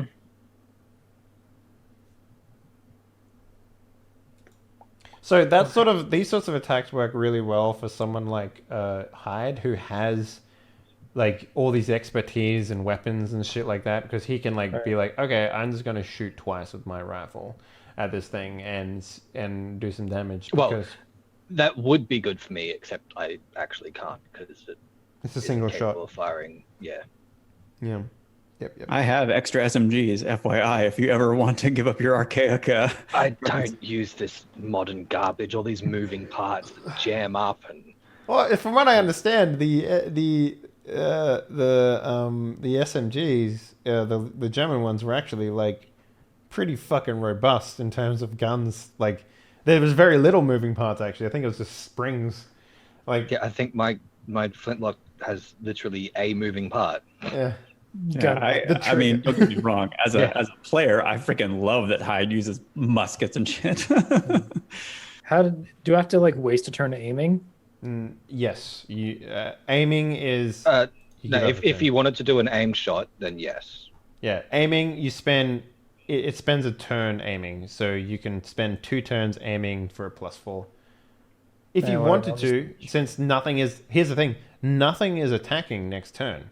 So now's the time to aim if you want to fucking kill something. There's 2 things attacking, right? Yes, there is. But there's a total of 6 velociraptors that you're fighting right now. So.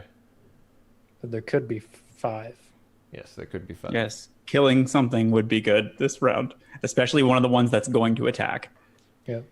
And here's the beauty of the situation. All eyes are on Gideon right now. The moment this drops is the moment that anything that doesn't have a distraction otherwise is attacking Gideon. So there's no rolling there. The GM's revenge. Well, I mean, you're like, everyone look at me and get distracted for 1 turn. Shit. No, I accept my fate. Kill the disco ball. I get it. Yeah. Let's Luger it up. All right. So you're taking 1 shot? Yep. All right. Go ahead. Difficulty 5, like normal? Yep, difficulty 5. And the Velociraptor's rolling at a -1 defense because this is the second attack that he's taken.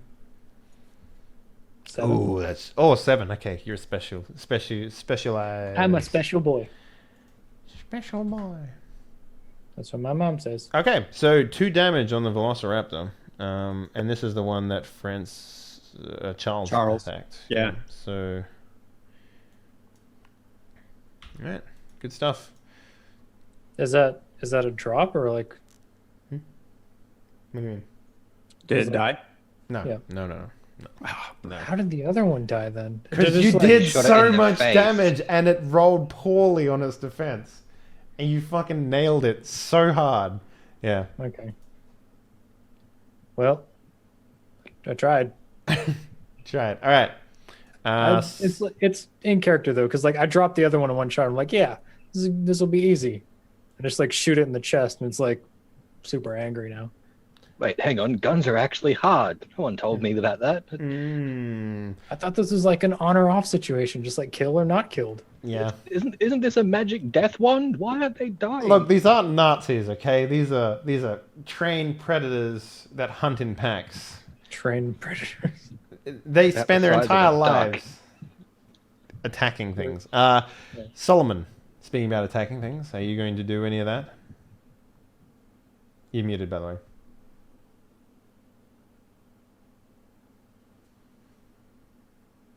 Embarrassing. I'm going to follow up on the one he just shot. Okay. Keep in mind that you, by not using your guardian stuff, no one gets that +2 defense next turn. But Not too worried about it. focus firing is the way to go. Go ahead and roll an attack for me, please. Now, this time he will be having a -2 because this is the third attack he's taken. Oh, boys, we might have a dead boy on our hand. Wow, 4 10s. Yeah, that's pretty insane. Why do I have the Nazi soldier open? It's weird. All right. -2. Yeah. All right. So that is 5 damage, which is enough to put him down. So good stuff. Nice. Nice. Can his guts and brains and stuff go all over Francis? Sure. I don't see why not. I mean, I'm behind a tree, but like, just like have a bat cannon blowing gore. So Gideon, it's still got his hands out. So the next 3 animals. Oh no, one of these animals will attack. Because this is the first one. Yeah, that was the one that was off in the bushes. Yeah, off in the bushes. Yeah, because I didn't number them, so I'm trying to remember which ones attack first. But yeah, so I get back behind the rock. yep, nope. I assumed you would have, so yeah, that's fine. All right, so let's go with he's going to attack Hyde because that's the one who shot him. This is the one in the reeds, so. It's a battle between me and this raptor now. It's like, so this is a new round, so you don't get negative defenses again, sort of thing. So go ahead and roll me a defense, please. Oh, that's pretty chunky. Yep. He comes bursting out of the reeds, basically like right next to where you'd expect him to be, right? That's the thing. Your defense rolled so high, you expected this thing to come out, and you dodge and duck as it weaves. this isn't the first time I've had something jump out at me from the bushes. Yeah. I know what I'm doing. Okay. I'm a professional. So 2 more velociraptors sort of shake away their, the sunlight in their eyes, the distraction, and start snarling their teeth at you, Gideon. Hyde, your turn. There's a dead velociraptor next to you. There's one next to you that you haven't hurt, and the one that you had hurt previously has jumped out at you. So Yeah, and like I said, there's a battle between me and this one now. Yep. That's all I'm focused on. Is this guy cut me good. So I'm gonna have to shoot him again. Go ahead. Except this time I'm angry. Nice. So Does a 13? Yeah. let's see, because he could roll. Angry. He could roll pretty good on his defense and not die. So we'll see. Yeah, no, he's dead. Slow motion red. So I'm imagining it jumps out to make its attack, and instead of dodging, I just shoot, and it just goes away. So what is the reload speed on this thing? Because you shot it at him before. So how do you reload it? Like, do you have that? I know you have that ability that lets you reload. Instant reload. So I think the shots aren't like, it's not like a jar of powder.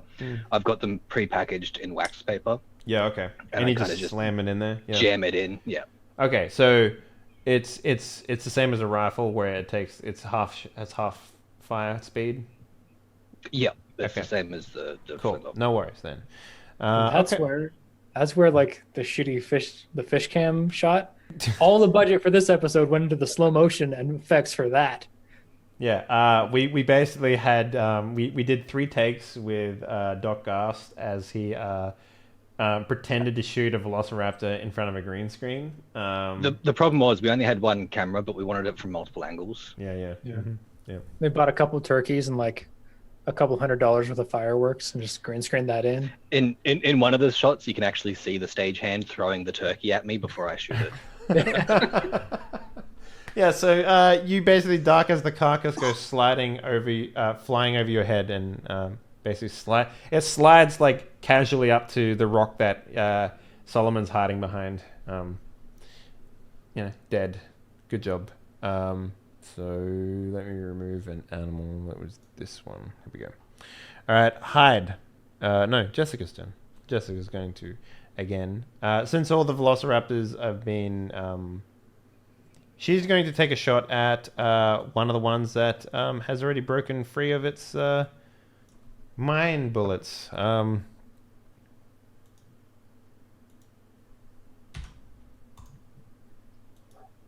Okay, that's not bad. I feel like I'm playing against myself here. All right, 1 damage on one of those guys. So I'm not gonna thwart the players here. So, yep.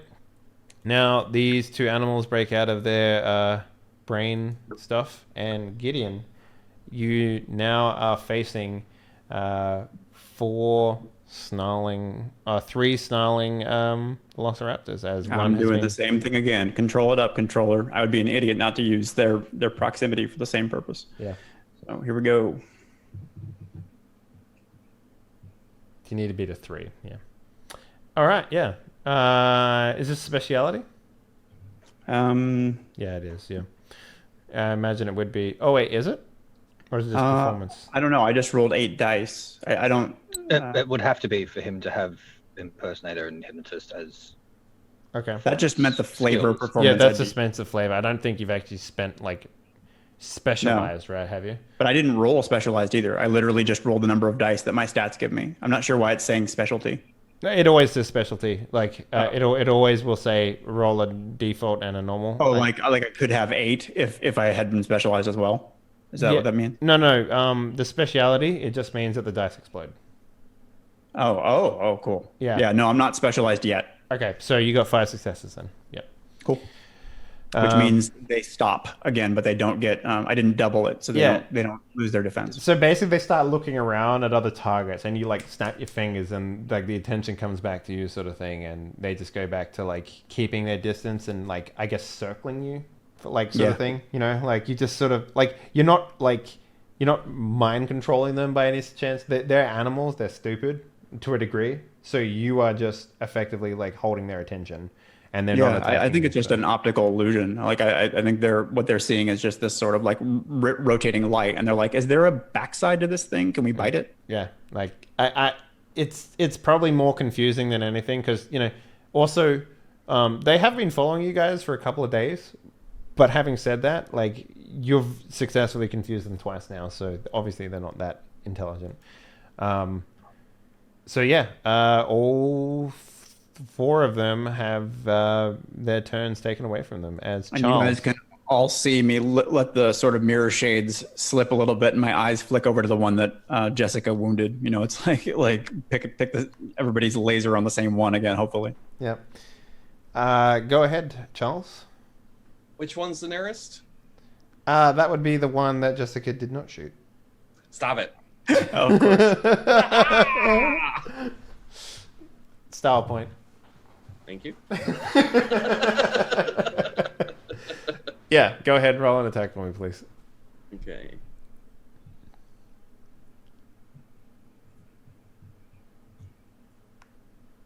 Ooh, shit, that's a 6. speciality. Not bad, dude. Not bad. I don't know why I have Francis's page open. I was about to roll defense from Francis. I'm like, I could You're have def- tried to hit Francis. yeah, okay, 1 damage, not bad. So this snaps it out of. Keep in mind that you, as a, so I tell you what, you can. I'll let you if you want to do a maneuver, because essentially these guys are, not like aggressive to you right now. So if you wanted to do like, have you got the maneuver page open? No, I don't. Okay, so there are things that you can do. Like for example, you can you can charge them. Can I do the equivalent of like a taunt? Or is that more of a trade talent? That's actually a trait. Yeah, I think that's a trait. Yeah. It's a provoke or something. I think it's called. All right. But you can do like a total attack if you wanted to and get a +2 on the attack. However, you lose your passive defense, which is your dexterity. Yeah, From I your should have defense. had the maneuvers. Basically, you just throw yourself at them. Mm-hmm. Yeah.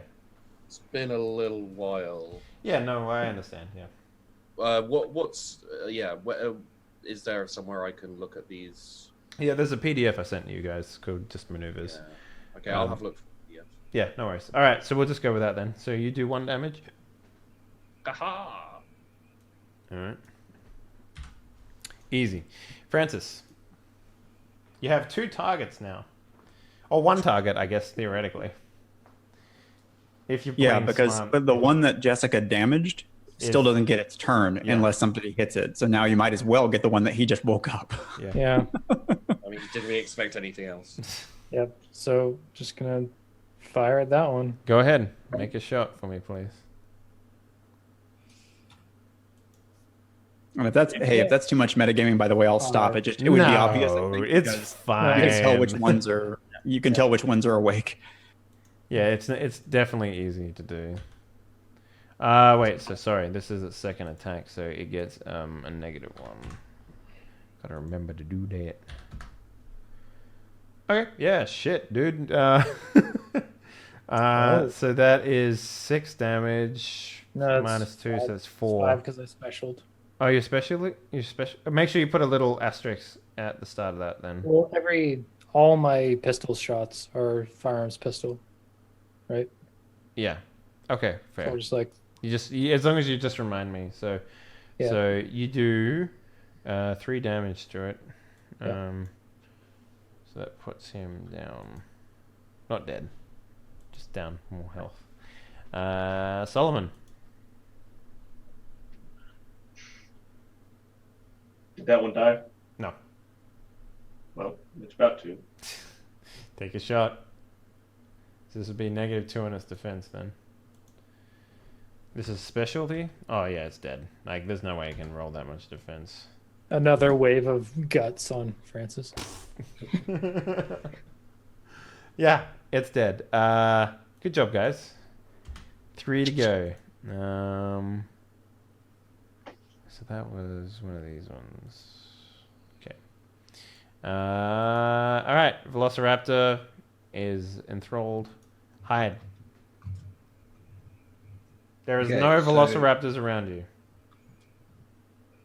Are there? Which ones are currently alert, or are they all enthralled right now? They're all enthralled. Okay. The one that was closest Well, to I you is dead. Is now dead. So. Well, I mean, I guess I'll just move to. Well, I don't even really need to move. I'm just gonna aim at the nearest one, and probably say something like, "Can we try just killing them in one shot, please?" And then fire at one of them. Okay. Sure. Go ahead. Make a roll. Condescending. Oh, yeah, but it didn't actually do anything to negatively impact the players, so... Fucking... Okay, 9? Is it 9 or is it 10? That's a 9. It's a 9? Alright. Yeah, that's right. It's not showing my marks on the thing again for some reason. Just put on the actual weapon, maybe. All right. Yeah, I did. I'm putting new ones on the end there. So that's 5 damage. Now, if you shot the one that Jessica shot, it would be dead. Would you have pointed that out and gone for the weaker one? Sure, why not? All right. Yeah. You just fucking blunderbuss one of these velociraptors. I imagine it spreads pretty far, so I imagine you'd have to get up pretty close to one of these things to do maximum damage, or like. Is there like a ruling on there? There is. It's a distance. I think it's over 10 feet.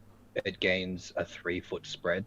Okay, so you're definitely within 10 feet. That's not a problem. Yeah. Okay. Jessica's gonna take a shot. Or maybe she won't, because the Velociraptor's turn is next. So she holds her. She sort of looks around at what wants to shoot, but they're both enthralled, so she doesn't do anything. Sort of looking sidelong at Charles. I'm like, I'm glad someone's paying attention. And I make eye contact with her with brief thanks. Charles is like flicking the blood off his sword somehow, or like wiping it on like a tea towel. Or Onto Francis. You're getting more blood on your sword than was already on there. All right, so yeah, the Velociraptors again start snarling at you, Gideon. But it is now your turn anyway. The fact that you rolled so poorly in your turn order made this fight like smooth as butter. Can I say, like, you did good. I assume you're going has a plan, etc. Yeah. Okay. So, well, how many? There's two left alive. Yes, there's 2 left. Yeah. Mm-hmm. Ooh, well, it's been working so well, and they're so close that I think the damage I'm gonna do with rifles does not compare to these other guys. I'm maintaining my roll as long as they're in 10 feet of me. Go ahead. Here we go.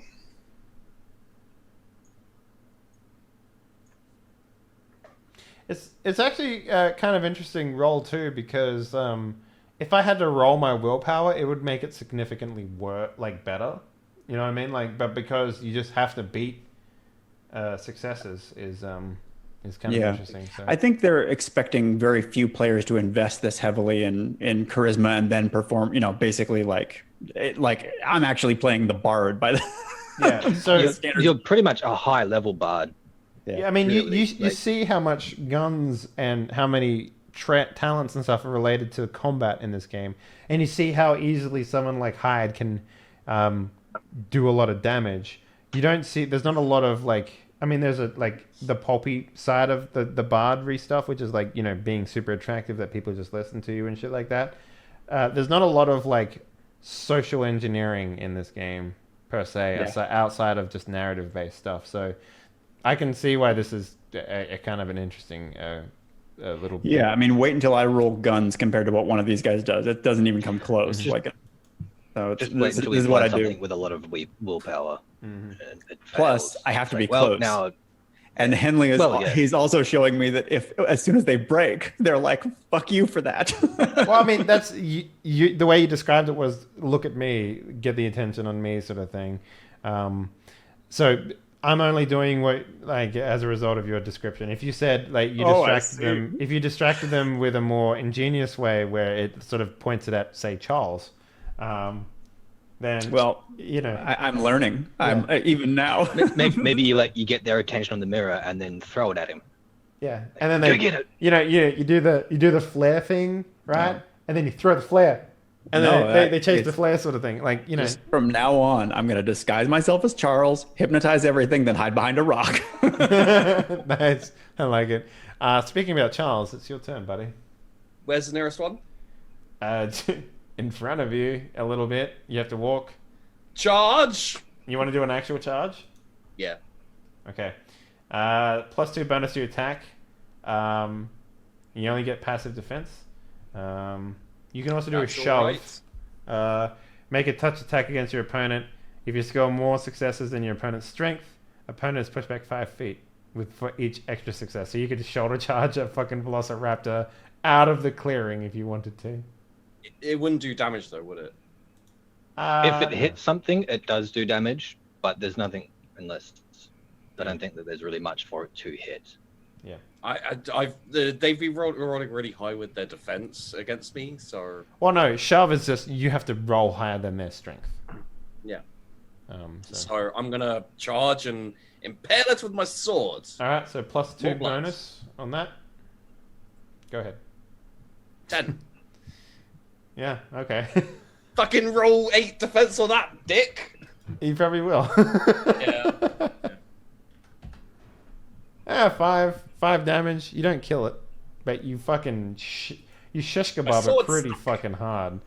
Yeah, actually, you know what? Yeah, you go to the hilt. You know, like.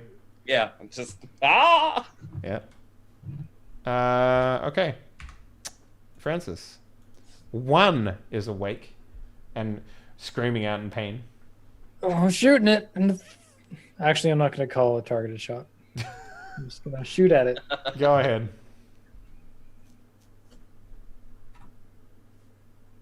Damn it. 6. It's such a far cry from 11, the first shot. You don't kill the velociraptor that's literally bleeding out of every orifice. It draws a sword. Yep. All Solomon. right, I got you, buddy. I got you, buddy. Let me do this for you. So this is -2. I should have added a negative to that dice roll, but it didn't fucking matter. Like, it still got higher, so... Yeah. Blam! 1 dead turkey. Another splatter of gore. It's actually the same shot because we didn't have the money. Just like... The same scene of you just getting like red paint on your face and blinking through it. Yeah. And hide. Finish this thing off. Let's do it. You lads need bigger guns. I think I'm I'll gonna do shoot the last one. Go ahead. 13. You're not, no, even, not even looking at it, just like, you guys need better guns. Damn. Okay. 7. Yeah. You fucking kill it in 1 shot. Congratulations, guys. You beat the Velociraptors. Good stuff. Good stuff. Now I have food. Now you have so much food. Turkey, in fact. Shink. Yeah. What's that for lunch? Velociraptor ducking. Yeah. So, Pap and Jessica, you know, are sort of like leaning against a rock, catching their breath, and just like, what the fuck was that? Like, seriously? What was that? Giant turkeys? Francis, you should come out with us next time we go hunting. It turns out you're a much better shot than we thought. I like take off my glasses and like do the little finger wipe to get all the blood off of them. It's like, great, awesome, Bully. that would be great. Okay. Well, should we sit down for a bit, have some lunch? Please. I'm probably like holding one up, looking at it. Yeah, I think we can eat this. Yeah. So Absolutely. Pap has been increasingly quiet ever since, you know, your assault on his internal bloodstream happened. But he's looking a little pale. You know, like, shit, I've fallen into monsters and the people around me The are wildlife worse than is pretty bad too. Yeah, exactly. You know. So you guys want to take a quick break here, and we'll come back in a bit.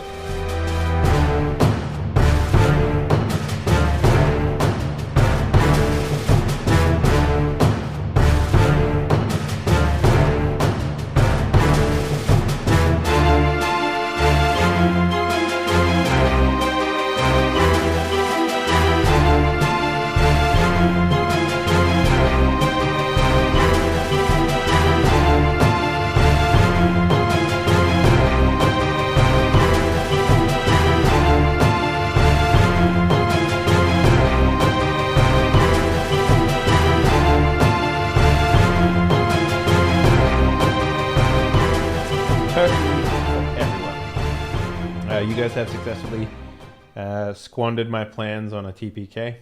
Thanks for that. I'm not out to kill you guys yet. So You just have to send something bigger next time. Turkey party kill. But much like how you'd imagine, the moment that you kill these velociraptors and you take a moment to catch your breath, it sounds like nature itself sort of comes back to life. Like the predatorial threat has been dealt with, and now the little bugs and sound animals that make sounds are coming back. So what do, fam? What do? I need to remove one of the Velociraptor's stomach. Yeah, I mean, I assume you have no problems doing that. Could I have somebody to look at my wounds? Someone with first aid, preferably.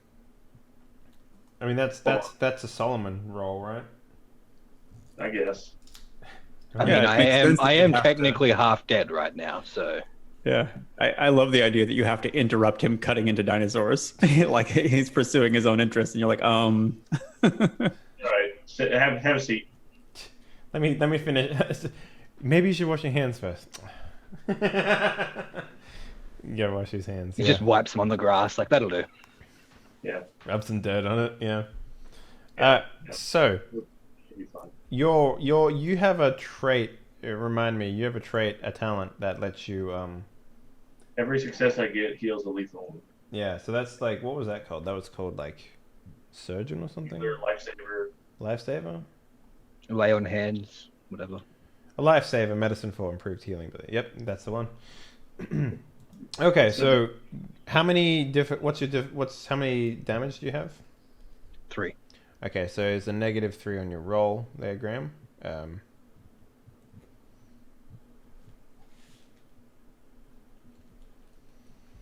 Okay, yeah, you have. Is this a speciality? It would be because it's medicine, right?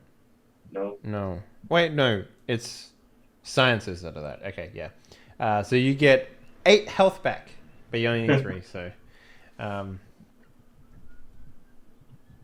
use some of my. I'll give him some of my my lymph node paste that I made on the bullet holes and stuff, and it's just kind of like this white paste. Like if you've ever gotten like a retainer or something cast, it's like this horrible pink goo that they put in your mouth. It's kind of like that, except it's even grosser. Ew. I mean, it seems to work, so I'll go with it. Yeah, it basically begins to shrink over time. It's very exciting. I don't think anybody else was actually injured in that fight, were they? No, they weren't. no, just scratched, and I'm just breaking. I throw the mirror that I used to hypnotize them against a tree and shatter it. All right, I need to do something else. All right. I'm just gonna. I need somebody's help though. Somebody wants to volunteer. I'll help. You just, pushed my intestines back in. It's the least I could do. All right, I need you to cut a chunk off of my hand. Right here. Oh, fucking hell. I should have said no. All right. Okay. All right. I'll cut a... You're a sick fuck, you know that? And I'll saying this while I'm, like, cutting into your hand. That's fine. And Do you make any like? Are you in pain when this happens, or do you just sort of look at him strangely? What like? No, I'm guiding. I'm like left. No, too much. Now bring it down to the bone and then pull it back up. No, okay. And then I kind of basically now put pressure on this. Okay. Then me and Hyde together go over to the doctor. Okay, whatever his name is. Yeah, he starts to crawl away from you if he can do. Yeah, no, I put my boot on his face again. He's like, no, I don't want any more of this. I'm just gonna take the. I'd advise you to just lay there. Jessica's gonna walk him. She's like, whoa, what is going on here? What are you doing? Just gonna take the pinky. He's like, no, you're not. You're not taking his pinky. You'll be fine. It's like this is a man of science, and you are not to harm him. Look, this man has one fucking arm, all right? He's a man of science and he's good at it. Yeah, but he This lost bloke on his the own floor arm. here can lose his pinky and he'll be fine. No, I unacceptable. I'm not letting you do this. Jessica, this book says that Mercer lost an eye and regrew it here in Hollow Earth. It's possible he'll get the pinky back. So are you going to believe everything you read in a book? That book? If that book said to jump off a cliff because the air here flows upwards instead of downwards, would you believe it? Does it say that? Jessica, you and an army marched through a wall. What are you talking about? I just don't want you to hurt this man. Take his finger, and he points to she points to Hyde. He's rather good with those. I also look at Hyde. It's like, yes, and so is the doctor. Well, you think, using scientific equipment requires no fingers or hands? You think monkeys can do that Jessica. sort of stuff? You're in the jungle. There's a food chain. Look at Hyde and look at the doctor. Well, Far as far as you guys know, he's the only one that can get us out of here. He's fine. He'll be fine. What makes you think I want to leave? As far as I'm concerned, he's spare parts. He's got his brain. He's fine. And I take his pinky off. If you like, I can just kill him. That way No, it is. No. You see, this is the result I was trying to avoid. So what? Does Taking anyone a want a pinky? breast? I don't take Save me a wing. So I'm like flapping it. Like me and Charles are just like quartering and like cutting the meat into strips to dry out on a rock for jerky or something. So Dave, basically, I want to graft the doctor's pinky to my hand so I have 6 fingers. Okay. But So I need Hyde's help. So you're gonna have some problems cutting the finger because Jessica is going to point a Luger at you the moment you do that. Okay. So unless you want to, she's like, don't take his finger. Don't take any of him. He's a lot more important than you're believing. But I thought your loyalties were with us. When the Nazi army eventually walks into there, which they will, they're so very close. In fact, they found it before you did. You're going to need someone who is intact to bargain with.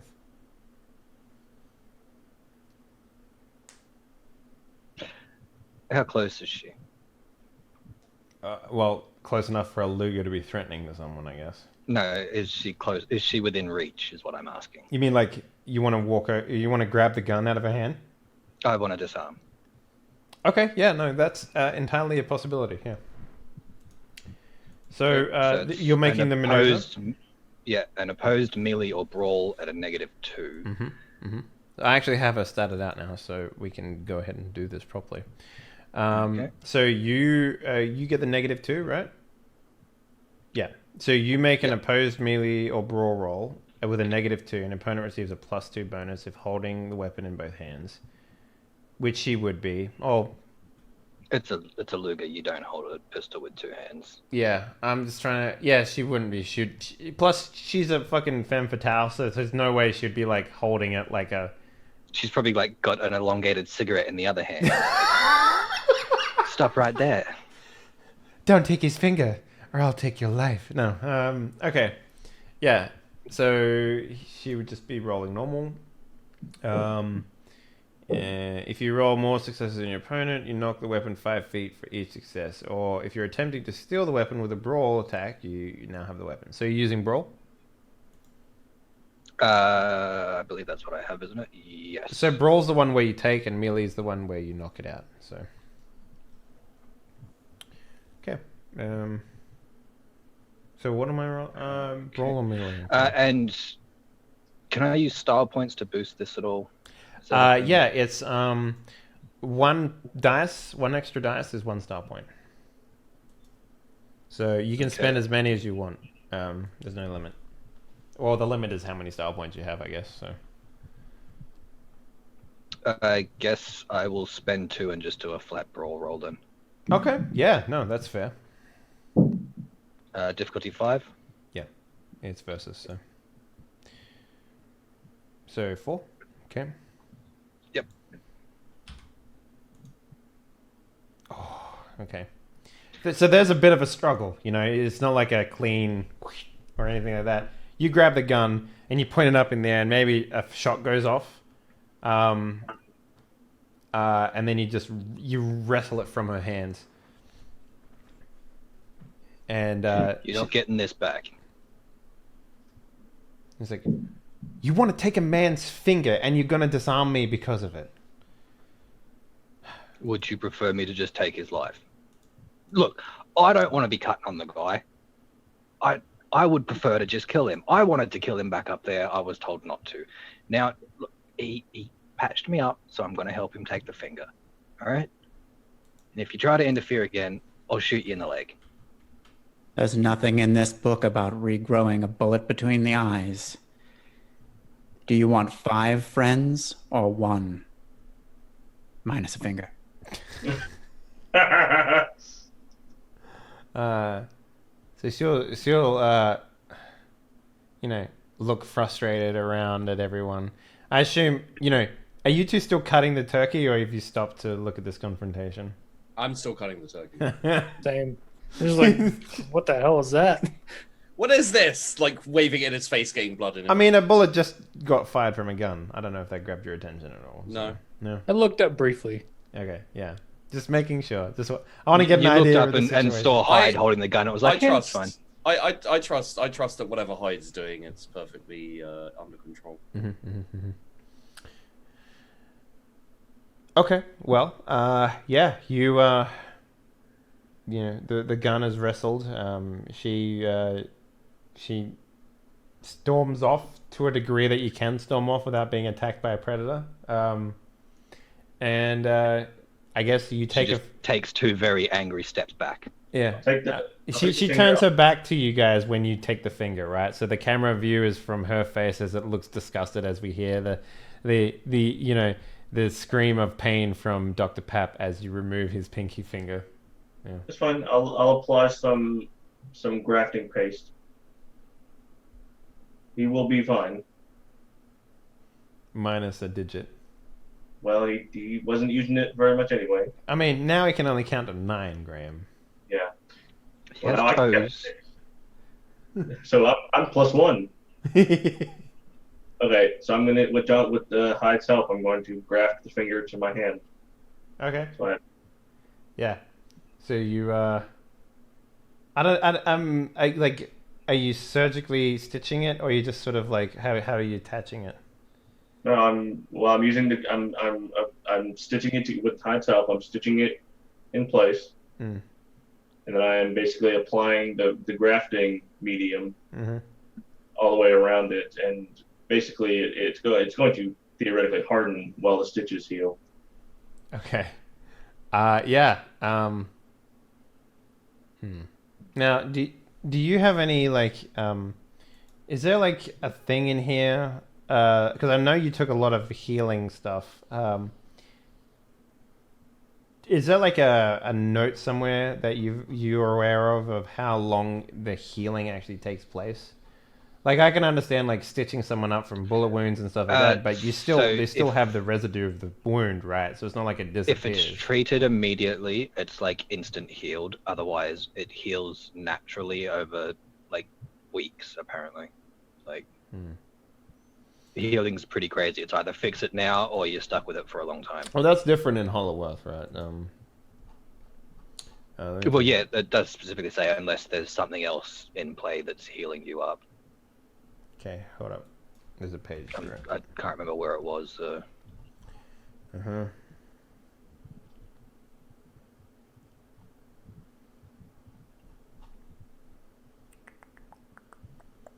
Okay,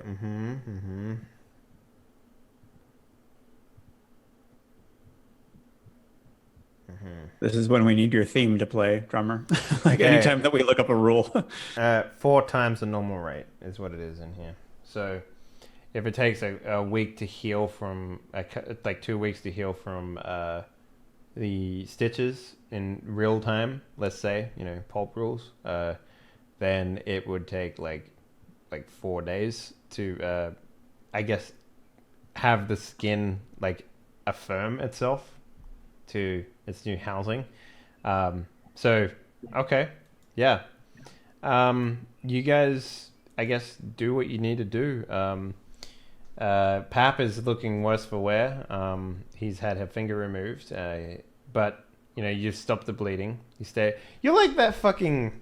You're like a torture doctor almost, Graham. Like you're keeping people alive just to experiment on them. It's kind of messed up. I like it. I never said I wasn't the bad guy. Are we the bad guy, Hans? Yeah. So, do you guys continue along the path with your new fresh meat? So, gotta get to the ocean to get some salt for this shit. Yeah. So you guys travel for another day or two. We get a montage of you guys climbing over rocks, looking off in the distance as pterodactyls fly and all that sort of stuff. And Graham, after about day 3, or sorry, I should say Solomon, after about day 3, you inspect your finger. Much to your, it's sort of healed on, right? So you still have the stitches and stuff like that. And the finger itself is not dying, right? If you poke it, it doesn't have you can't feel anything in it. It's not like it has nerve endings that have attached to your finger or anything like that. It's not like it's regrown like the nerve ending attachments. Like you poke it with a knife, blood comes out of it like fresh blood, but you don't feel the wound in any way. It's effectively alive. You're sustaining a new digit on your hand, but you can't move it because there's no bone attachments and there's no ligament attachments, and it's mostly just like a part of you, but not. If that makes any sense, it's like a floppy limb, basically.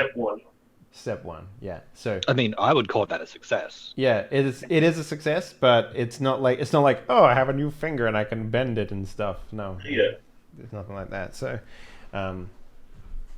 you could cut it off and see what's inside of it. It would be bone and stuff. If you did that, I don't know what you would do. well, I imagine I took the bone. I imagine the bone's in there. Oh yeah, no, yeah, it's a full finger, but it just I can't. It's not part. It's not. I can't control it right now. no, and you don't feel anything when you poke it or nothing. So We'll see what time. What happens. with time. This is also an experiment on the Hollow Earth's kind of healing properties. Yeah.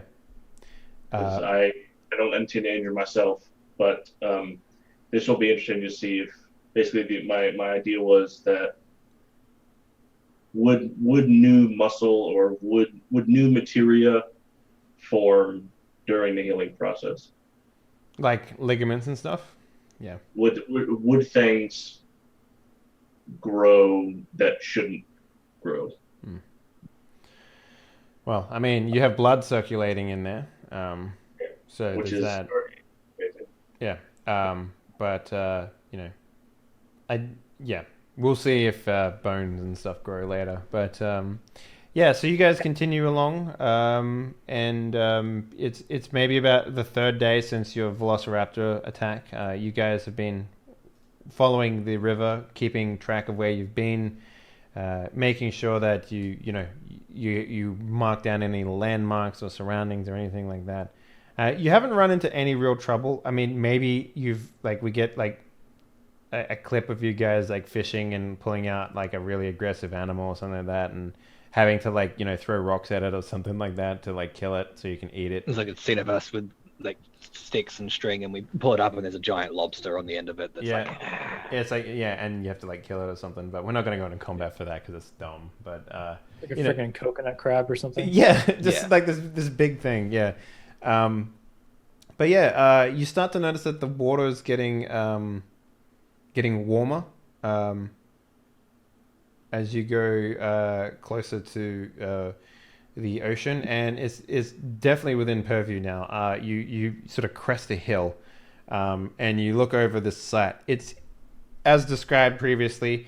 There is like waterfalls falling into it, rivers coming from all angles, going into this what can only be described as a sort of, you're at sort of like almost a corner of it, and you see like a corner of the ocean, and it's basically like a triangle. It's the only way that could really be described. There is actual like angled ocean beaches and stuff like that in this place. It's not like sharp angles by any stretch of the words, but if you look at it from a distance, it does appear to be angled in a particular way.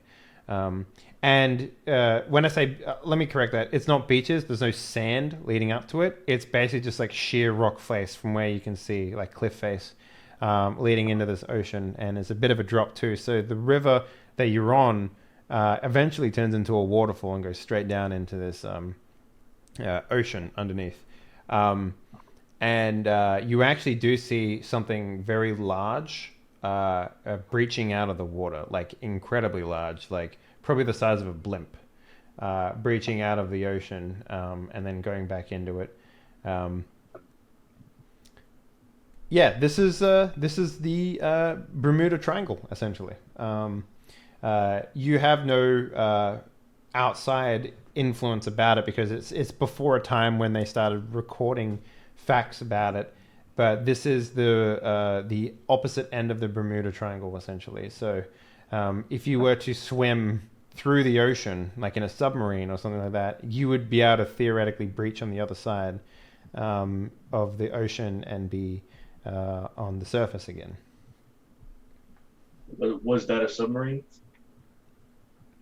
No, it was an animal. Hi. I mean, it's a giant animal in the ocean. I can't exactly go chasing it. Yeah. Shoot it from here. Kill it. Go on. I mean, I could potentially take a shot at it, but I don't think it'd do much. Yeah. I'm imagining it's quite a distance away, so Oh yeah, it would be quite a rolling like a distance, negative 30 or something. Just hear like a gunshot, and then like a couple seconds later, a pop. I know. As it dies, yeah. Do you guys have any assisted vision tools like scopes or like binoculars or something? Or like even a makeshift like a glass lens from like one of the Nazis that we'd come across like slowly. Does the doctor have like massive glasses that are super thick, and anybody that, like, with normal vision that looks through them, it's like binoculars? No, nothing like that. No, he's just a normal Are you man. sure? Yes, 100%. No, but I do, now that we're at the ocean, I do reach out psychically again, looking for some kind of source of more kind of impulse than the rest of it. Last time, it was too noisy. Yeah, so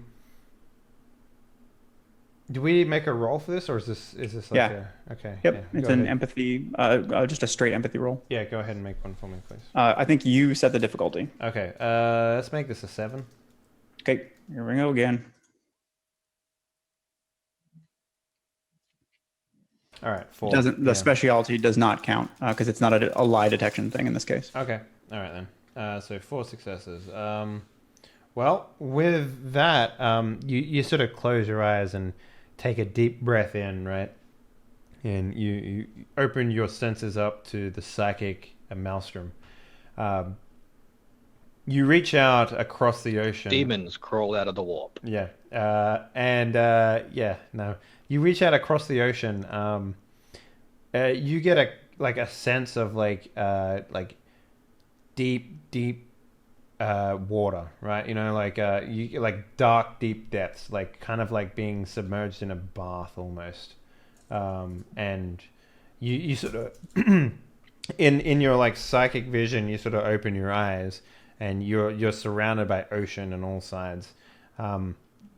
Below you is a what can only be described as like a glimmer of light, and it rushes past you as the top of a building, like a building, like a roof with like a what do they call the windows that are circular, like a portcullis sort of thing? Almost like a British-looking architecture, flies past you, and you see in the window like a young girl who is sort of like fair-skinned, but sort of like elongated in a little way. Like she's sort of taller a little bit than you'd expect, looking surprised as she spots you through this portcullis as you look at her, and the rest of the island or buildings come screaming past you. You swim out of the way, and all these buildings fly past you. There's like old cars and other sort of things just floating in the water around you now as like it flies past you, and you look up at the light as it goes past you, and the city that went past you in the water, and it breaches the top of the ocean which you're in now. You swim up, and before you is this giant city sitting atop of an ocean with a giant sun in the middle of the sky beaming down at you. And then you snap back, and you're in the same spot, maybe a little sweatier than you were before. Yeah. No, so he like takes off the sunglasses, revealing the sort of old faded coin tattoos, opens his eyes, and says, "It's real. It's all real. I saw a city, a girl. She saw me. I don't know. I don't see it now, but it was under the water and then on top. And I kind of trail off, looking at all of you searchingly. Is anyone hungry? So Jessica will look at you and say, "What do you mean you saw everything? What are you saying, Gideon?" I say,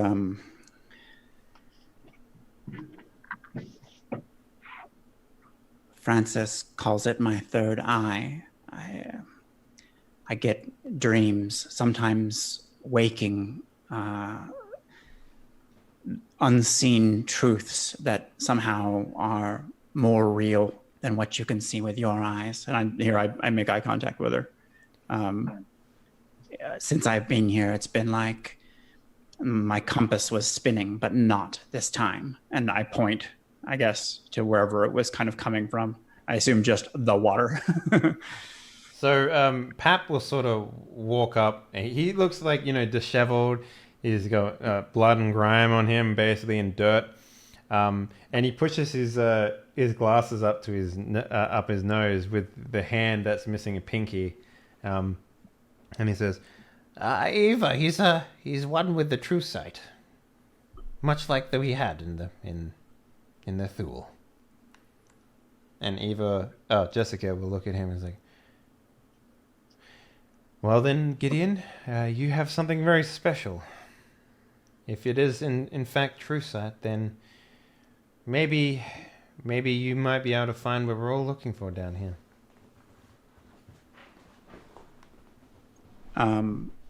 I get the impression that, like, when my vision sort of crested the water, was there water on all sides? Was it like far from the coast, or was the coast visible? I would say that it was sort of like a deep ocean, but maybe in like this far distance you could see like a landmass on all sides. If you were to think back, and you do like a 360, there's landmass all around you.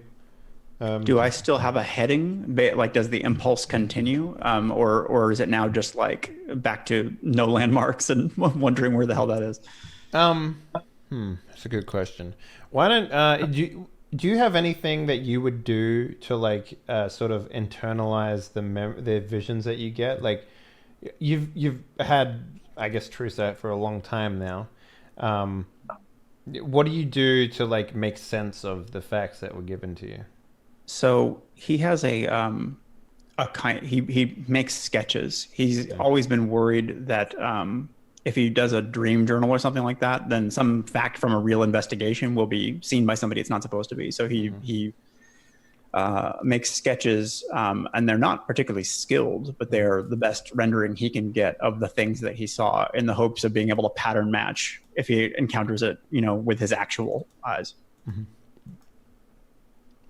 All right, let's do an investigation. All right. I'm not terrible at this, but not great. Let's just make it a 6 difficulty. Okay, and I can throw a style point into this, right? Or 2 style points for 1 die? Mm-hmm. No, it's one point per die. I'm going to do that because there's nothing more important to this character. Is there a way to help him? He's internalizing a vision that he saw, so unless he's like mumbling and describing it to, maybe you can look through the book or something along those lines. That's what I'm doing. Like, because I've read the book back and forward so many times that, like, if anything he said perks up in memory. Yeah, I will definitely. I mean, he's been my partner in this since we started down the river, so I will certainly describe the architectural details that I remember. Mm-hmm. I'm trying to remember what the rule is for assistance. Give me a second here, see if I can pull it up. Because the one point that I would want to hit on is the sun, like, or never mind. The sun is central, unfortunately. Yeah, I thought it was like a sun sign, like somewhere on the building or whatever. No.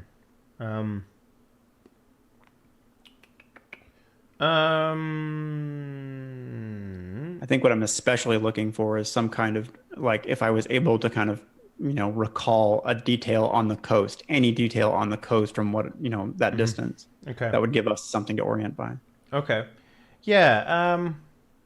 I don't see any assistance here. So, why don't we first do a roll for Drummer Boy to see if he can get it? So give me a if you're just going off the descriptor that Gideon is giving you. Let's say it's an 8 difficulty on your check for the book. That's the myth one. So go ahead and do that. And he's like leaping, like in the movie version of this, right? Like Gideon feverishly sketches what he saw in one of the pages, and so Francis can flip back and forth, like, what the hell? Mm-hmm, mm-hmm, mm-hmm. Okay. 3? Yeah. 3? No, wait, that's a. No, that's it's a normal one. So yeah. Okay.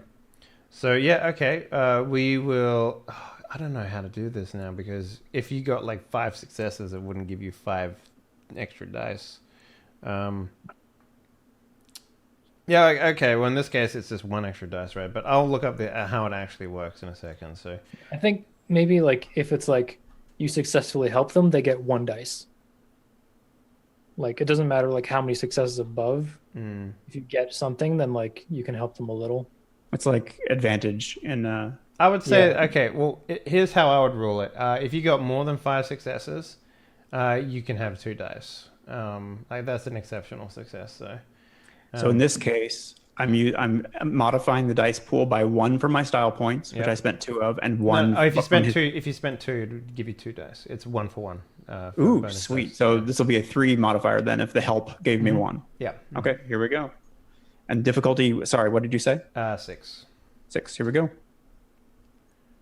Yeah. That's perfect. Yeah. So you like, I like the idea that you're just like, have you ever seen? I like to think of you two as the guys from Silicon Valley, like, when someone says like, yeah, it would take like that one scene with like, it's like I would have to walk into that auditorium and jerk off every single guy in that auditorium if I wanted to do it. And then they they do like a mathematical equation to work out how long it would actually take him to jerk off everyone in the room. I imagine you two are like that.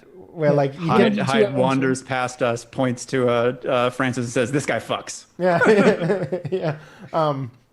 You two start like talking about like an algorithm to locate like this theoretical vision that you had based on like the landmarks that you've amassed and what you can see from this hill, and you start to like triangulate basically where it is.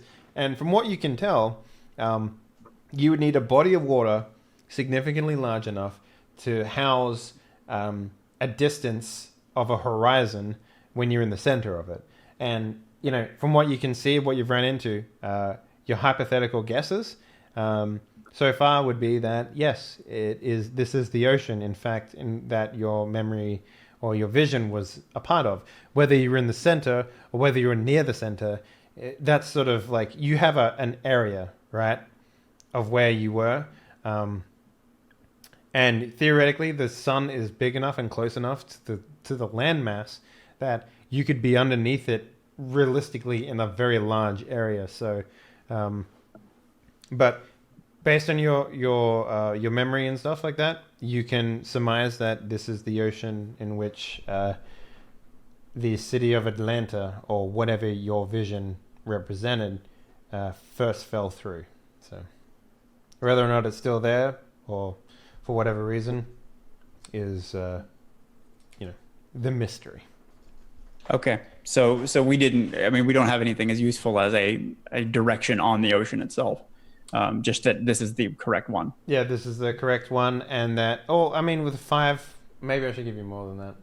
Yeah, I mean, the thing I'm most curious about is whether I could recognize something relative to where it was.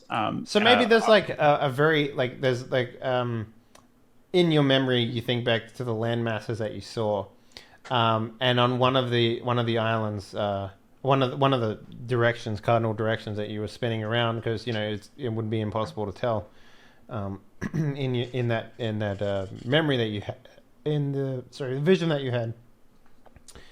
There was a very tall peak of one of the land masses. It looked kind of like a bird's head, almost like a crane sort of thing. And you're looking around for it, and you can't spot it until you about face, and it is the mountain that is to your, I guess, east of where you're standing now, if you're looking into the ocean. And it's a couple of days walk away, but this is the landmass that you saw.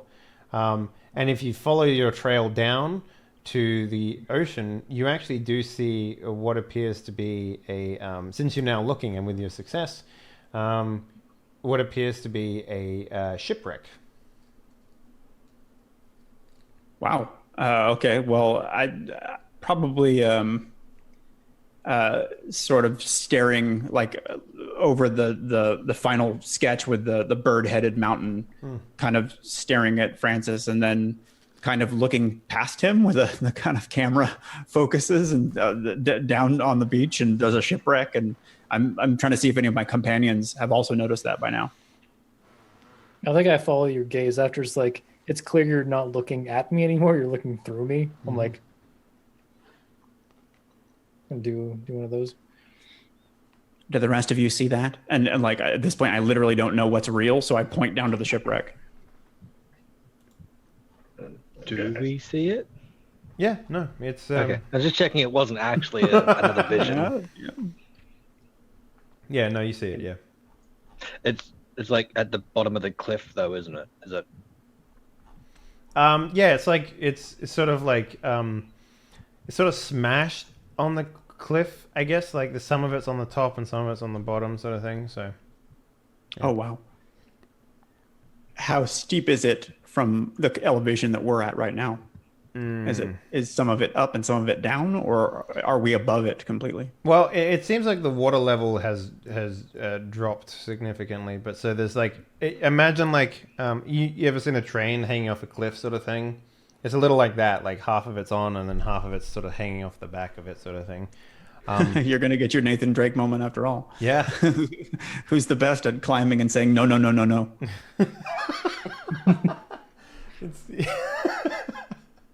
Yes, exactly.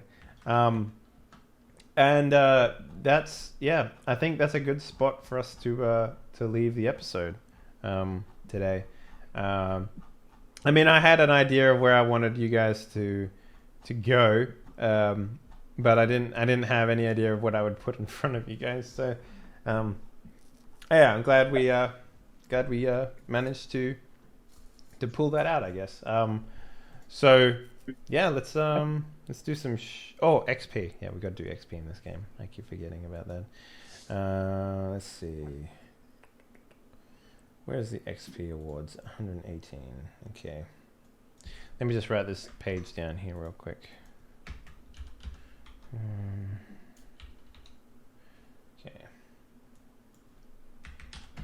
All right, so experience. So everyone gets 1 point for being part of the game. Everyone take a second point for danger, so you get 2 so far. I want to give everyone a dice for role playing. Sorry, an XP for role playing, but I want to give a second one to Graham for his digit work. Okay, so everyone take another one for, success, getting through the game and finding another clue closer to your mark. And learn something critically important. I'll give 1 to Graham for his wisdom, because he, researched how healing works specifically in the Hollow Earth. And I guess I'll give... I think we'll leave it at that. So, yeah, that's XP. Good job, guys. You made it through my Velociraptor barrage. I wasn't sure how that would work, but Gideon proved once and for all that all you need is a couple of mirrors and a mean look to make things go away. So let's do some shout-outs. Drummer Boy, starting with you. What about style points? Do we do that? I'll give 1 to Hyde for his constant berating of people during the fight about needing bigger guns and being awful at shooting. I'll give 1 to Sheepy for being... I did also establish my superiority over the woman.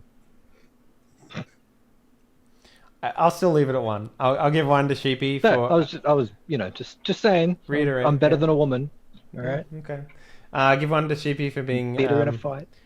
For continuing to be Charles. I'll give 1 to Graham. Actually, everyone take 1 because I think you all did pretty good today, so we can have 1 each. Plus the ones that you got in character already. So Francis was definitely a danger magnet, for example. Yes, he was. And actually, before we do shoutouts, I'll leave you all with one thing. The morning comes on in Jerusalem. The British forces are getting ready to assault Temple Mount, and That's right. Time moves faster here, doesn't it? Yeah. So it's only been like a night up there, but it's been like a week for us nearly. Yep, or almost 2 weeks for you guys. Woodbury's like at the front of the charge with the colonel, and he's like, "I'll find you, sir." And that's where we'll leave it. Shoutouts time. Drummer Boy, start with you, my man. Hey, Drummer Boy. I write music here on Twitch and other bunch of places. I probably won't be streaming tomorrow morning because I thought my pipes were going to be fixed on Monday morning, but it turns out it's going to be tomorrow morning. Landlord stuff, apartment shit, life in general. I'll try to make up one on either Thursday or Friday, but then I'm still doing Witcher on the weekends. The theme I did for this show, it's up on my Patreon as a freebie for my patrons now, but I might throw it up on my Bandcamp as well for $1 if you want to buy it. And then it'll be up on Spotify in a couple weeks whenever I get art done for that. So if you want to listen to it, it'll be available soon. Awesome. Yeah, and I'll definitely be like throwing it into the videos if you want to see that in the breaks and stuff. So definitely do that. Links for all that shit for Drummer Boy will be in the description since he made the music. It's only fair. Sheepdog, my man. Hey there, I'm Sheepdog Gaming on YouTube. Search for me, you can find me. I've talked about the games I've been playing, so if that sounds interesting, go check me out. Awesome. Nullspeak, Jordan. Hey, yeah, you can find me on Twitter at Nullspeak or on YouTube at Dice with Death TV, where I do permadeath D&D stuff. Other than that, indie game scene stuff that I can't talk about yet, so don't bother looking yet. So, is Dicing with Death? Sorry, what do you call it? Dicing with Death? No. Just Dice with Death. Dice with Death. Sorry. Is that still running, or are you in like a season lull, or like what's going on there? Well, I mean, really, like the content is going to be released for months to come. The Okay. campaign was weekly, and I have tons, but we actually ended the season 1 in terms of recording a little while back. But it does reach an end, and it's cool, and a lot of people die. Oh, that's good. I might have to. Spoilers. Yeah, everyone dies, man. Come on, that's life. Let's put it this way: I started with like 12 players on purpose. Oh, I see. All right, George R.R. Martin. The Jon Snow, he came back though. Doc Gust, what up? Yo, you can find me at DocGast on Twitter or right here for this and Surge and board games. I don't know if Surge is going to come back this week because it has the unfortunate habit of falling on Thanksgiving Day in America. Yeah. Which is... I think we could probably get them to move Thanksgiving. Yeah, you guys, yeah. I think we have enough non-American